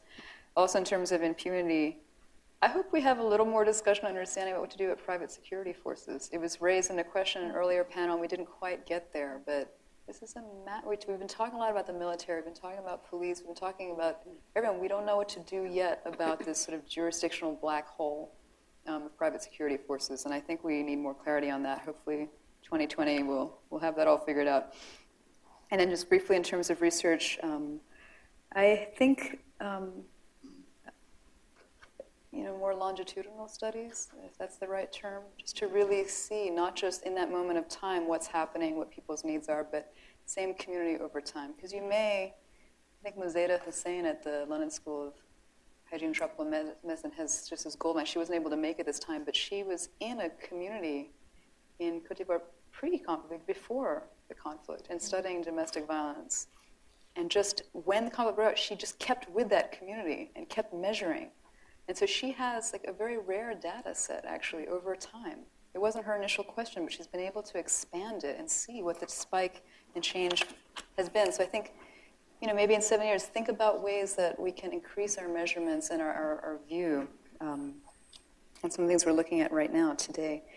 And then, and I hope that in 7 years' time, we'll have found ways to share our strategies and our networks that would help with more local collaboration. So when Berkeley, when we're figuring out what the local IRB process really is, not just what the papers say in a certain place, we should be sharing that with other institutions. And what you guys learn when you go somewhere that we may be going in a couple of years, share it with us, because it'll save us a lot of time and we can do a better job faster, right? Teams of researchers and interpreters that we discover somewhere, we should share with you. We do. That's it. Thank you, Kim. Emma. Well, I have two dreams or wishes.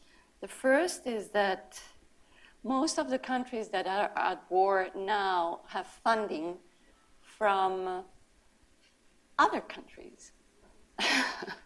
And I would hope that funding is responds to the way state and institutions within the countries take seriously these matters.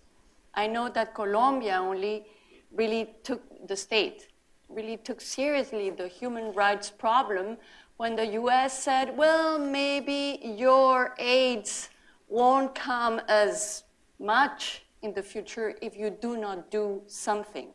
So I really want to go back to something said the first day of this symposium, and that sexual violence is a development issue.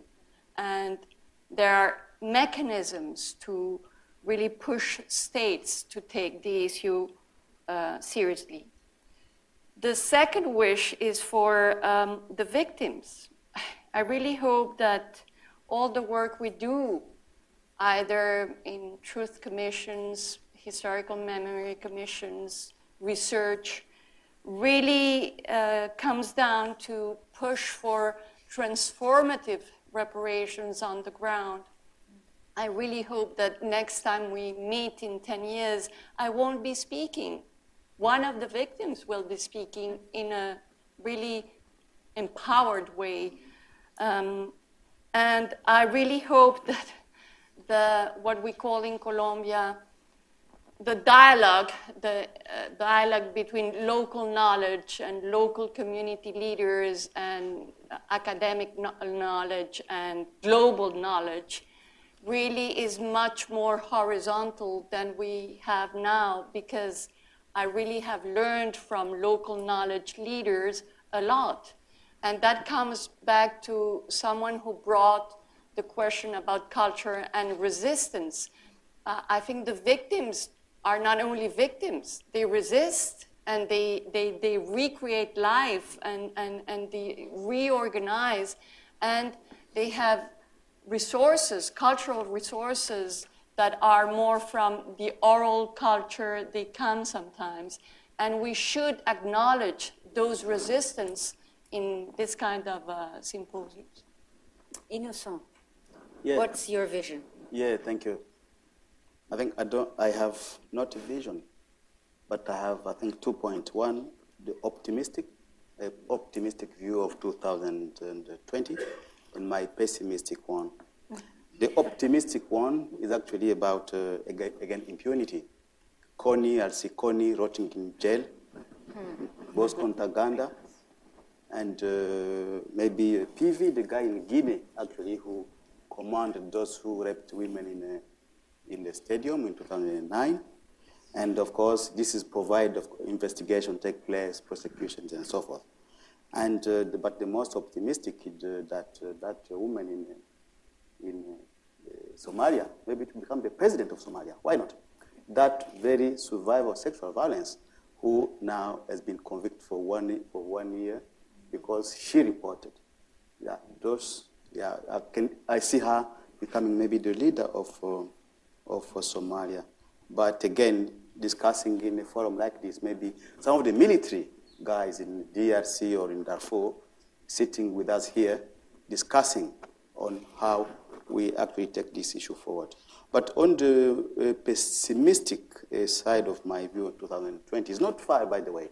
It's in 7 years. It's about, again, I would see a bomb. And I agree with my colleague from WHO. These women, with children born out of rape. And I saw a documentary at the center in Panzi. There are in hundreds. Those are children of FDLR, of the Mai Mais, of the M23. What are we doing? There'll be maybe adults at that time. It's a bomb. Maybe they'll be holding guns. If we don't do anything, maybe they'll be also raping. And some of them have been rejected by the mother and so forth. It's really a huge, huge bomb. So, of course, we need to make sure we don't get there and get actually prepared. And, of course, thousands of those cases also in Sudan, Somalia, I understand. The other pessimistic view of mine by 2020 is that there will be a lot of research, reports, Security Council resolutions, Human Rights Council resolutions, and the debate and the discussion will still be located in the global West, not in the global South, where we have actually to make sure that we shift it to. Because, and I think many of our colleagues have said, that's where the discussion should actually take place. We should be facilitating. Because really, and of course, I'm from the global South, I'm from the most affected place, the capital of rape. I'm from the DRC, Eastern DRC, South Kivu for that matter. That's where we need to make sure that this discussion actually take place. That researchers in one of the universities, I don't know where, in Burundi or in Goma, conduct these studies, and we come there to share actually our experience. Colombia coming actually on board and so on. Thank you. Thank you very much. Shall we go to the audience? We actually have time for about three visions of 2020. Does somebody have some? Okay, Kristen.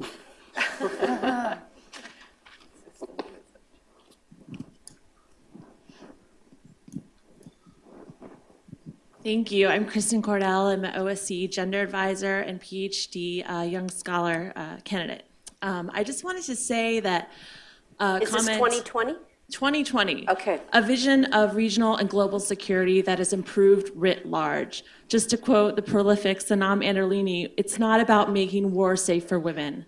It's about ending wars. So I hope that this information, the data on sexual violence, the data on women's inequality, has been rolled into early warning systems, has been rolled into ways to predict and prevent conflict. And that's really the hope that I have for the future. Thanks, Kristen. Right up here.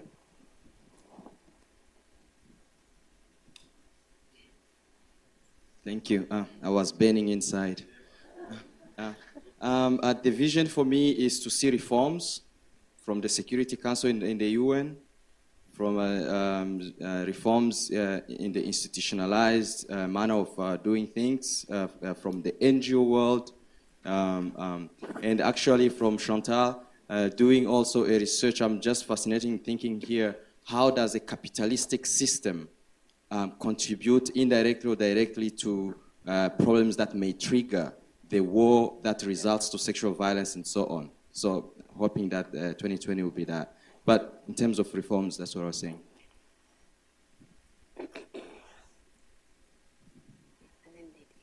Thank you very much.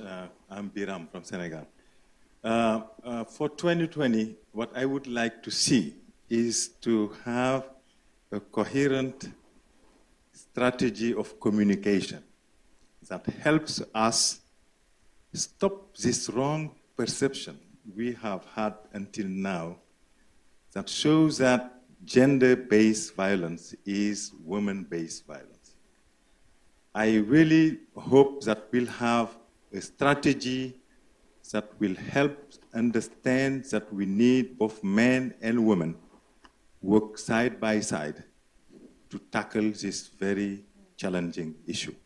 I also expect by 2020 this same strategy of communication to help us be able to be heard, because we are in a very hostile environment where, unfortunately, there are so many competing priorities. And sexual violence, unfortunately, is not always taken and understood as the #1 priority in many of our places where people are trying to survive because they don't have. Finally, finally, I just would like Kathleen to see us being able to make the link between sexual violence, but also the arms trafficking. The arms trafficking, we have studies that show very clearly that most of the arms people are using to rape are coming from countries where most of the funds are coming from. So how can we have countries spending all these million and billion dollars to fight sexual violence, in the meantime give the tools that are facilitating the sexual violence? Thank you. Thank you, Colonel. And Lydia? Thank you. My name is Lydia. I'm a human rights lawyer from Kenya. I work for the Coalition on Violence Against Women. In 2020, I would like it to be a situation whereby we have already been able to interrogate the role that development partners and aid agencies have with regards to combating sexual violence in conflict and post-conflict. I would have really liked, and maybe this would be a suggestion for the next Missing Peace Symposium, where we would have a panel of development partners so we can be able to start the discourse and be able to interrogate their policies. When we ask for money for economic empowerment and when we ask for money for shelters, why is the decision always no? We need to be able to understand those policies because these are the missing pieces. Second thing is that I would like us to have legitimized rehabilitation of perpetrators and reconciliation as part of reparative justice for victims, not only as a tool of stopping or preventing sexual violence, and also for transitioning victims from victims of sexual violence from being victims to survivors, because sometimes you would find that maybe they've already forgiven these people, but what they need is that reconciliatory push where you sit down and you have reintegrated the victims and the perpetrators into the communities within which they live. And since we keep on talking about survivors, they should be the key stakeholders. I would like them to be represented as practitioners because we've empowered them to a point where they can be able to stand in this forum and say what has worked best. Thank you so much. And on that note, we have come to the conclusion of our symposium. Do you have any final comments, Well, Chantal? not really final comments, but I like Pia's vision a lot. That said, we live in a very turbulent world, and I see many dark clouds on the horizon.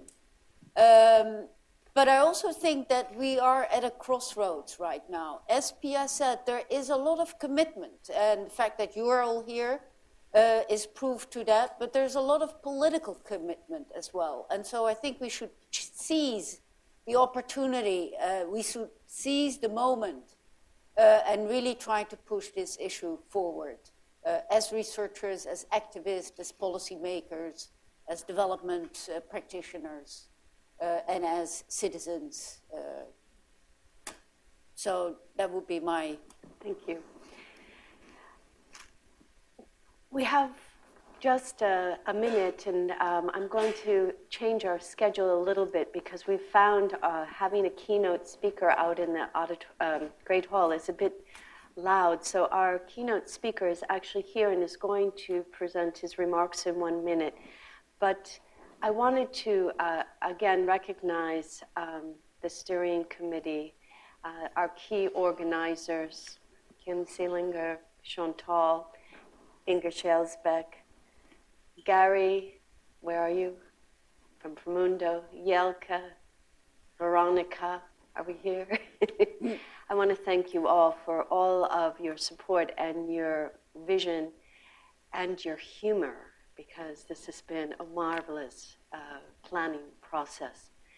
Now, you should know that this has all been done very organically, and through just partnerships, we have found support. And we see you now, all a part of the community of practice. You've given brilliant ideas, thoughts, and the way forward.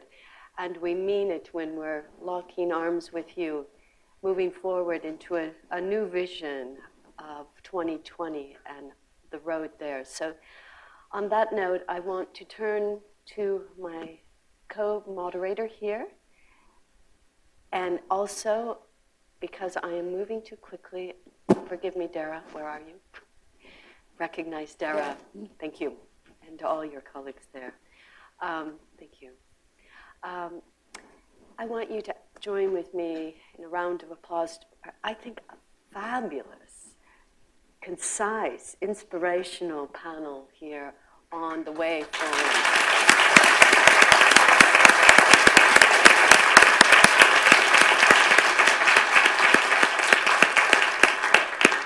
And as they're taking off their mics and we are bringing our keynote forward, we have a luncheon. I hope you keep networking. But I do want you to know that we plan to send you all a survey. Because what's a symposium without some kind of evaluation? But we didn't want to do it here. We wanted to give you a few days, a few weeks to think through what it is. So just know that you'll be hearing from us much more. And other ideas that you want to send to us, please do. Again, thank you. And we're going to get ready for our keynote speaker. Thank you.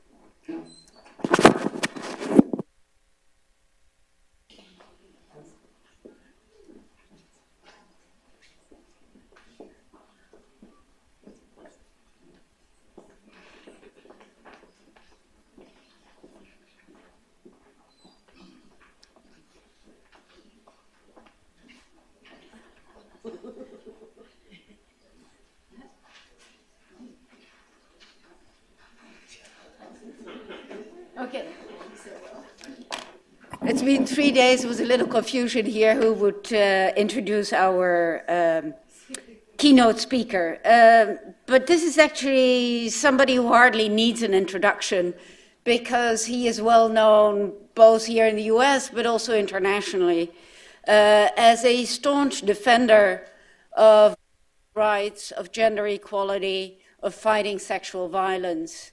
Don Steinberg, who's the deputy administrator of USAID,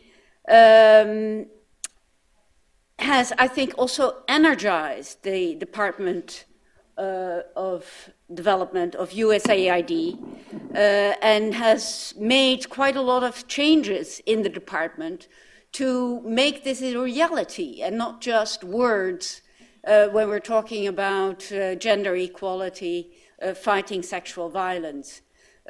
Don has also been somebody before entering government who was a staunch defender of these issues at the International Crisis Group. He has been a very vocal advocate for women's rights, both here in the US, at the United Nations, as well as in Brussels. So without further ado, Don, please join me here and please welcome Don Steinberg.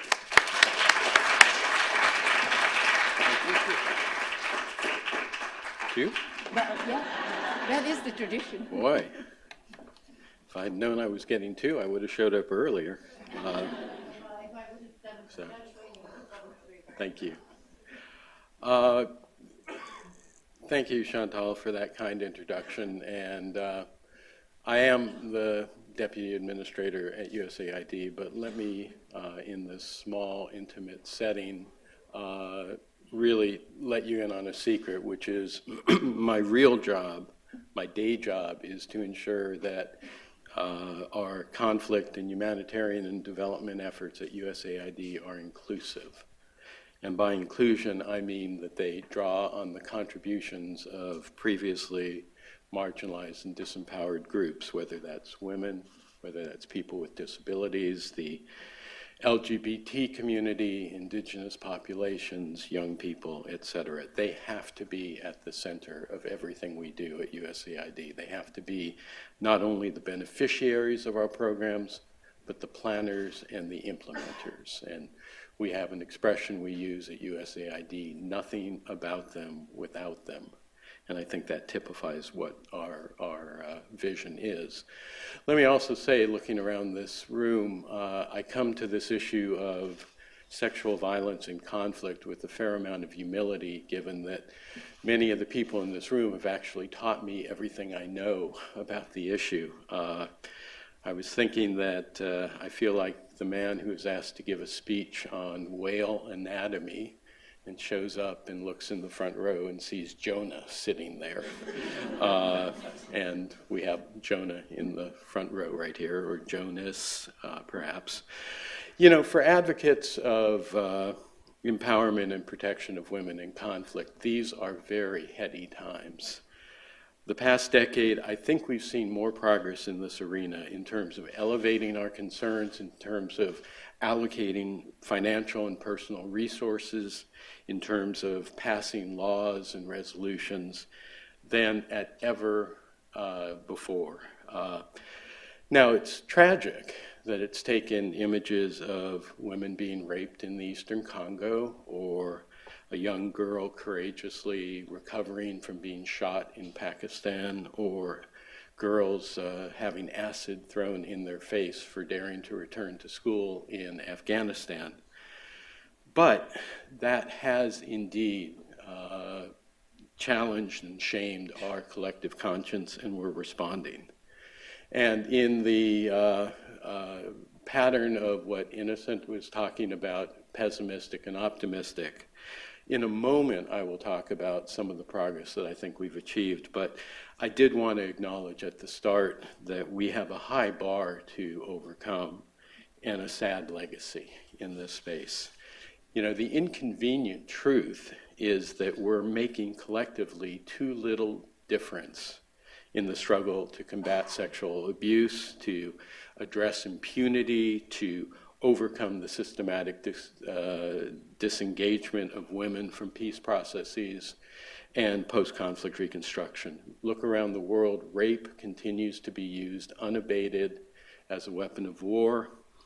The voices of women are too often still excluded from peace processes, resulting in agreements that don't reflect ground truth, that lack popular support, and frankly, that fail far more than they succeed. In those agreements, issues related to trafficking in persons and reproductive health care and girls' education, accountability for past abuses are given short shrift. I've often talked about my experience in Angola, where the first thing we did when we launched the peace process was to allow the warring parties to forgive each other with 13 separate amnesties for anything that they had done in the past, including one amnesty that forgave you for anything you did 6 months into the future, which is like a Monopoly get-out-of-jail-free card. Well, given the prevalence of sexual violence during conflict, what that means is that men with guns were forgiving other men with guns for crimes committed against women. In Angola as well, we too frequently returned demobilized male combatants to their homes well before they had been socialized, returning them to communities that had learned to live without them over decades of war. And then somehow we were shocked when these demobilized, discouraged individuals engaged in alcoholism, domestic violence, rape, and even murder of women.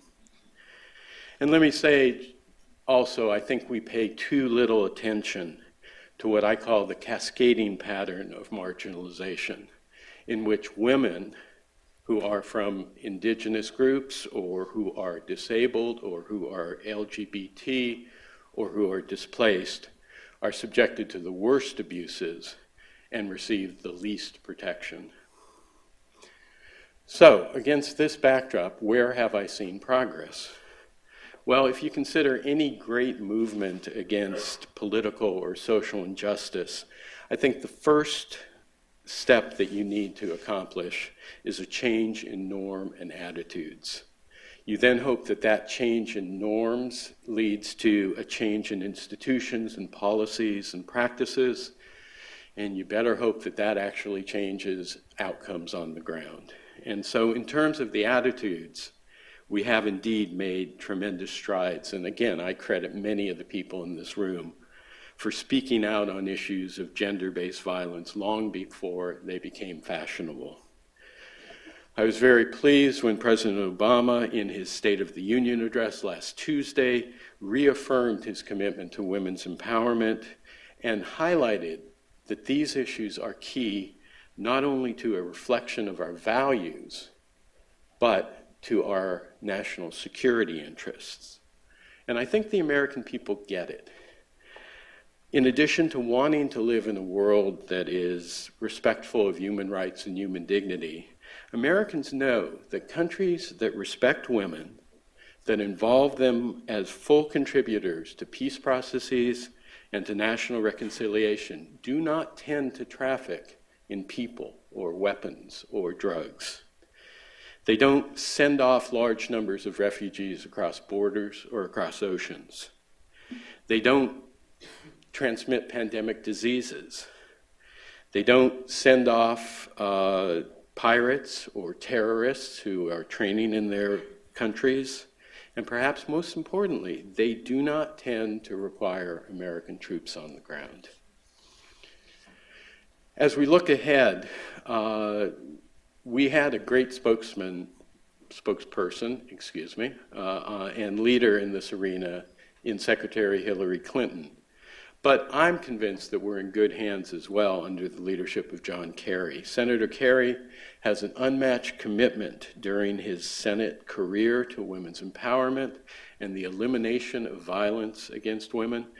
And let me say, in his first visit to AID yesterday, he highlighted women's empowerment in many parts of his presentation. So, if we've changed the mores and the values, how has that been reflected in a change in action? Well, let me talk a little bit about what we're doing at USAID. First of all, it starts with people. We've created at USAID a senior coordinator for gender equality and women's empowerment, and we brought in the superstar Carla Coppell to fill it.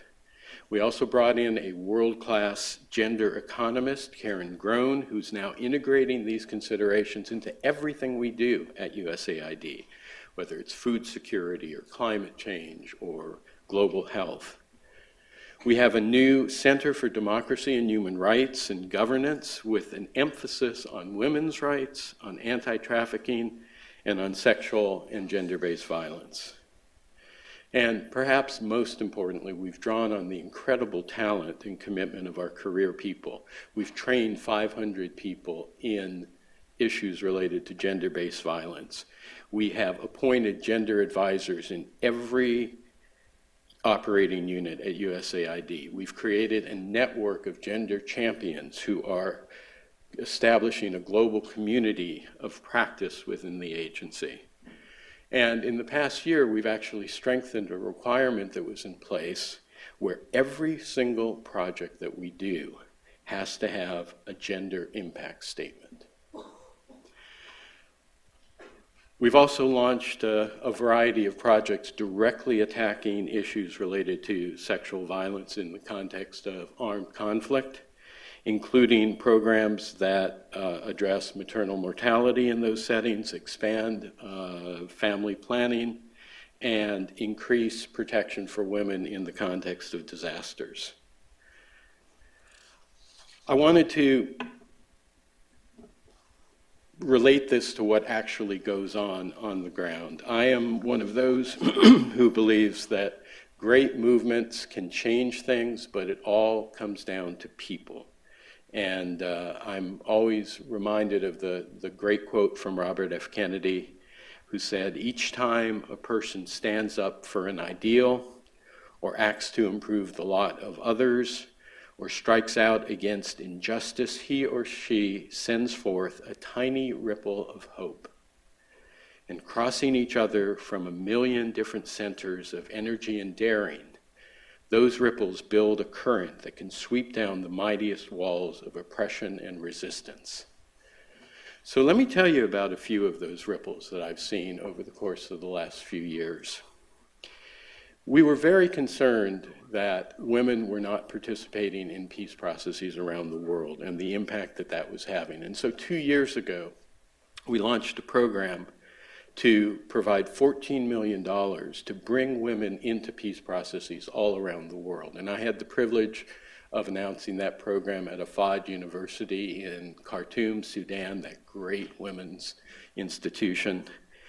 And what we do is we provide training, we provide stipends, and we can even provide physical protection, because we all know that the single most dangerous profession for women is a peacemaker. Today, we're about to see a dialogue, a national dialogue, emerge in Yemen to put an end to years and even decades of conflict there. And in Yemen, 30% of the participants are women, and they are receiving training and support under these programs. Just recently, we went to the Middle East to link up with the women in Syria who are coming together to demand a role in that process.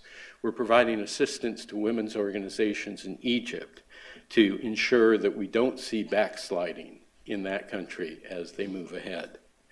And perhaps most significant for me was participating in the Tokyo Reconstruction Conference for Afghanistan last summer. I had been at the conference on Afghanistan 10 years earlier, and let me guarantee you, no one talked about women at that context. And so one of the things that we did was to finance a group of women who were participating fully in the conference last summer in Tokyo, and I can guarantee you they changed the dynamic of everything that was going on in that room. They came and they said, this isn't just about fighting the Taliban. This is about the fact that in the last 10 years, life expectancy for women has increased by 15 to 20 years. And just think about that, 15 to 20 years increase in life expectancy in just 10 years. They said we've cut in maternal mortality by 60%. We've increased school attendance for girls from 0 in 2000 to more than 3 million. And every donor had to acknowledge that this was an important step forward, and Hamid Karzai had to say from the podium, I will not sacrifice women's rights on the altar of a false peace. Pretty significant stuff there. A second situation I wanted to describe is our work to enhance the response in crisis situations. I had the honor about a year and a half ago to go to the Dolu Adu refugee camp in Kenya at the time of the Somali famine. And when we got there, we looked around and there was very little being done for women in particular at that camp. The Interagency Steering Committee guidance from 2005, which is very clear on how you can help prevent sexual violence in those contexts, was essentially being ignored. And we walked in and we said, this is unacceptable. We have much of the funding for UNHCR is coming from the United States.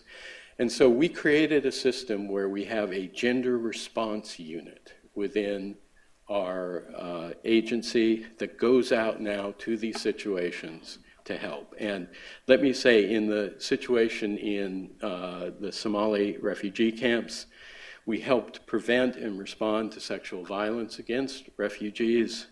We helped address the special needs of disabled women.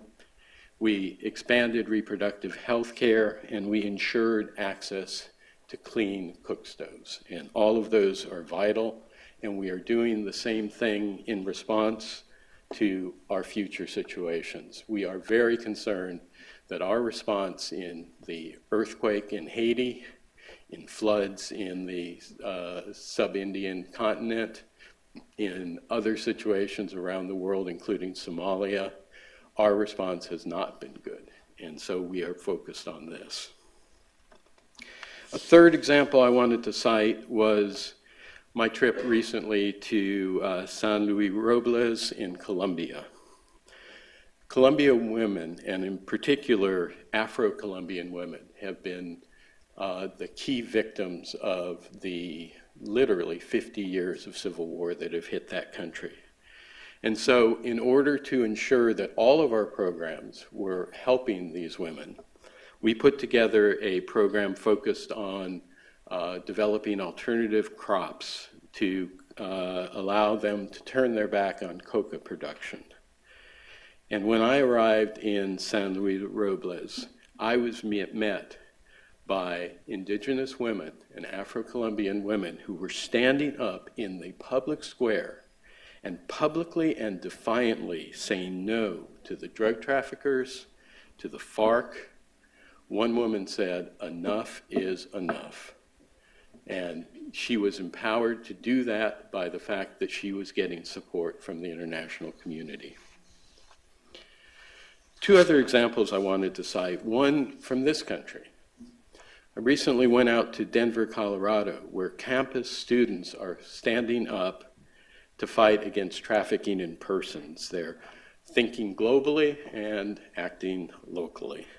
So they're engaging in data paloozas, in crowdsourcing, in hackathons to come up with innovative ideas to address this modern form of slavery. And let me assure you, I'm about to be 60 years old. I don't have a clue as to what a data palooza or a hackathon is. I thought hackers were bad people. And now I'm dealing with a group that calls itself Random Hacks of Kindness.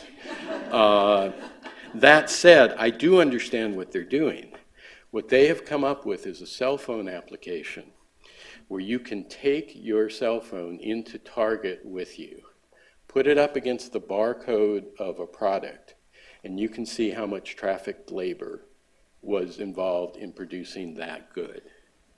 They're still working on the database that's going to back that up, but you can obviously see the implications. Every company in the world is going to be threatened by this if they are using trafficked labor, and they're going to make changes, and it will inform our customers. And we're actually looking at this beyond just the area of trafficking in persons. We're looking at it in conflict minerals, child labor, et cetera, as a means of enhancing the capability of individuals to influence the world. The final example is one that I spoke of about a week ago when we had the opportunity to say goodbye to Milan Vivir, or at least au revoir, since she's going only from the State Department over to Georgetown University. And that was from a trip I took to Guatemala in December. Guatemala is a country that has been so affected by the internal conflict and war that has impacted that country. And women indeed have been the key victims of that. The death rates for women from social and economic concerns, but also from murder and other forms of violence, has just been shocking and very worrisome. And one of the things that we have done in Guatemala is to work to create court systems and one-stop shopping assistance for women who have suffered from domestic violence. And they have what they call the 24-hour court, where you walk in the front door, no one knows why you're there. If you go to the right, you go to the normal sort of court system. If you go to the left, you go to the domestic violence unit. You can go report what happened. You get social, psychosocial support, you get medical support, you get legal support, and then if you want to, they will help send you to a halfway house where you can get physical protection as well. It's a remarkable system, and frankly, Octavia Paz y Paz, who is the Attorney General of Guatemala, is my candidate for the next Nobel Peace Prize. But beyond what we did in Guatemala City, we also went out to a small village called Nabaj, which was, if, as they say, if it's not at the ends of the earth, you could at least see the ends of the earth from there. And we linked up with a group of indigenous women who were fighting domestic violence. And one by one, over a lunch, they told us about the impact of domestic violence on their lives. Domestic violence that had been enhanced by the socialization of violence in their society throughout the course of the armed conflict. And one by one, they said how empowered they felt, how they were now capable of talking to their husbands, that they were capable of talking to their leaders to push for full accountability and an end to this awful practice of domestic violence. But what was most meaningful for me was the final speaker, who was a man. And he stood up and he said, in the middle of the conflict, I watched my dad relationship with my mom, and he would beat her constantly. And he said, I would watch, and I was a young kid, I couldn't do anything about it, and I felt entirely emasculated and powerless. And so when I grew up, in order to prove that I was a man, I started beating my wife. And I did this for many, many years until she finally gave birth. And she gave birth to a son. And then I joined this group, and one day I held that son in my arms, and I said, it stops here. This pattern stops with me. And he said he had then gone into psychosocial training, and since that time he had not been engaged in domestic violence at all. So if we're thinking about how we make an impact on the world, we can think about all these UN resolutions, and we can think about all the programs and the projects, and we can think about the great speeches. But what we should really think about is that young child who is going to be freed from the psychosocial hassles related to domestic violence. So thank you.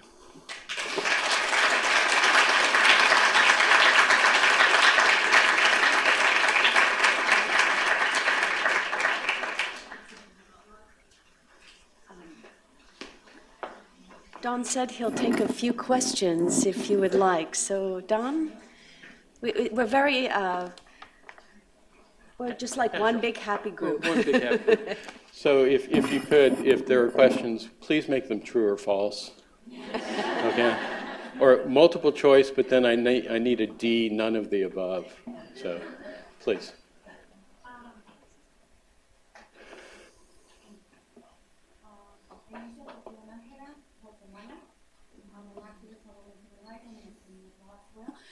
And I understand that there have been some advancements and you just exposed them with the Attorney General.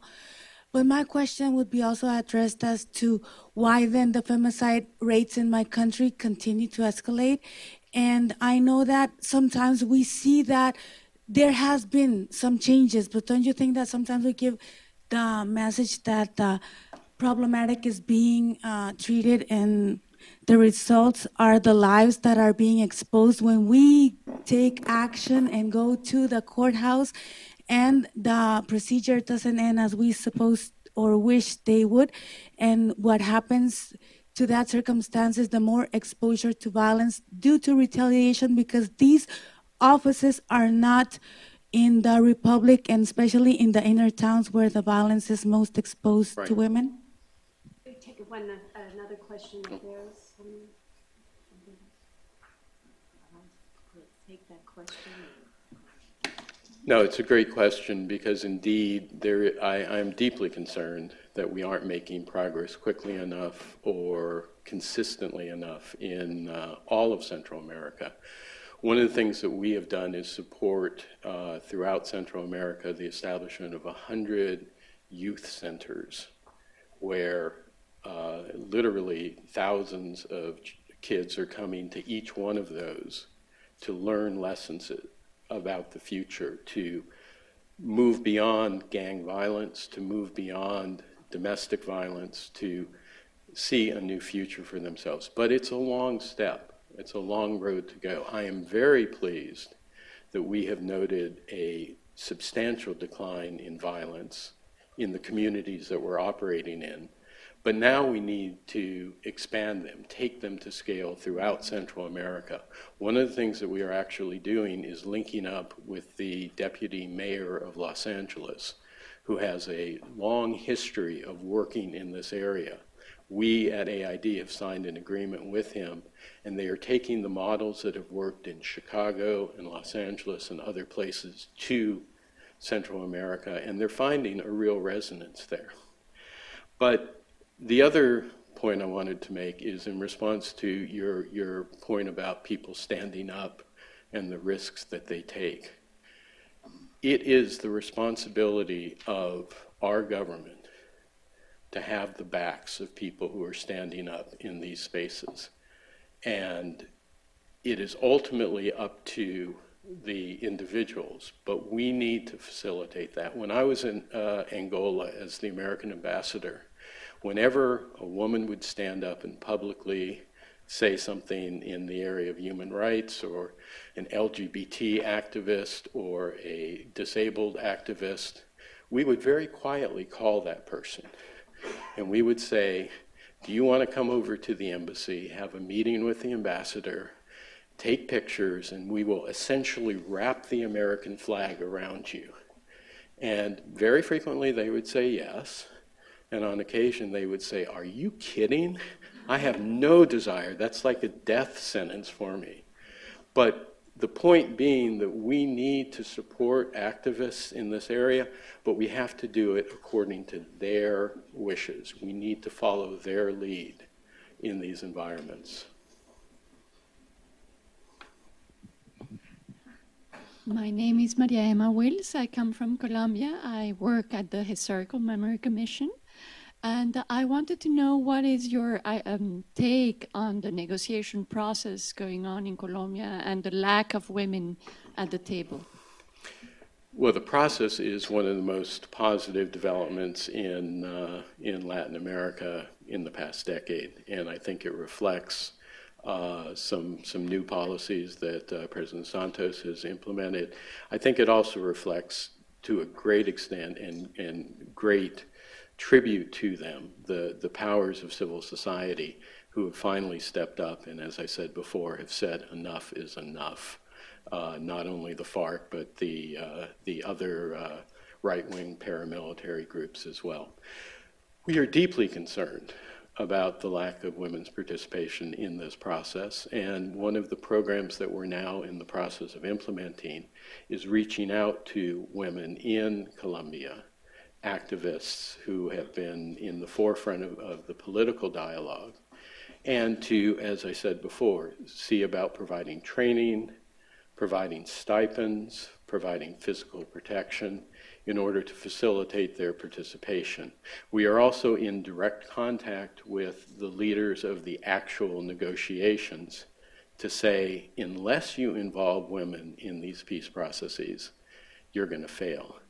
And let me just give an example of why I believe this. When I was in Angola, we systematically excluded women from the peace process. And I'm embarrassed to say that, but there were 40 men sitting around the negotiating table and no women, both in the negotiation of the agreement and then in the implementation agreement.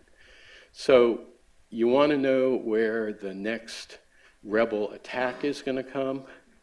Don't ask the generals. They don't know. Ask the women in the marketplace whose life depends upon knowing where that next rebel attack is. You want to know if that demobilization process is working? Don't ask the NGO that's running it. They'll tell you the obvious answer. Go in and ask the women who are having to live with the men who are sent back to the villages before they're ready, who are beating their wives or who are engaged in rape or adultery. If you want to know whether that security sector reform is working, don't ask the generals who are running it.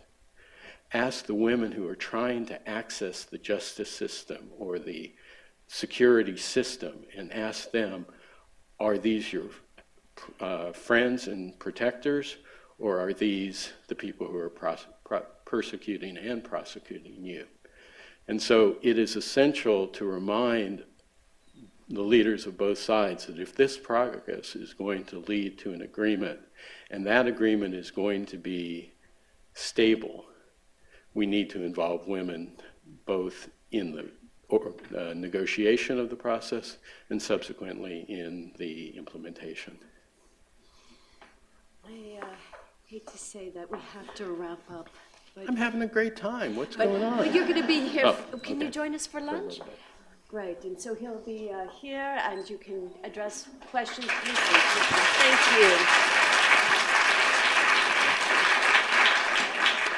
you. Don, I think you just must have some kind of mind meld, though you weren't with us for the 3 days. The concept of demobilizing violence and the mind was a real key theme, so we're appreciative that you brought that up. We're now going to have our last meal together.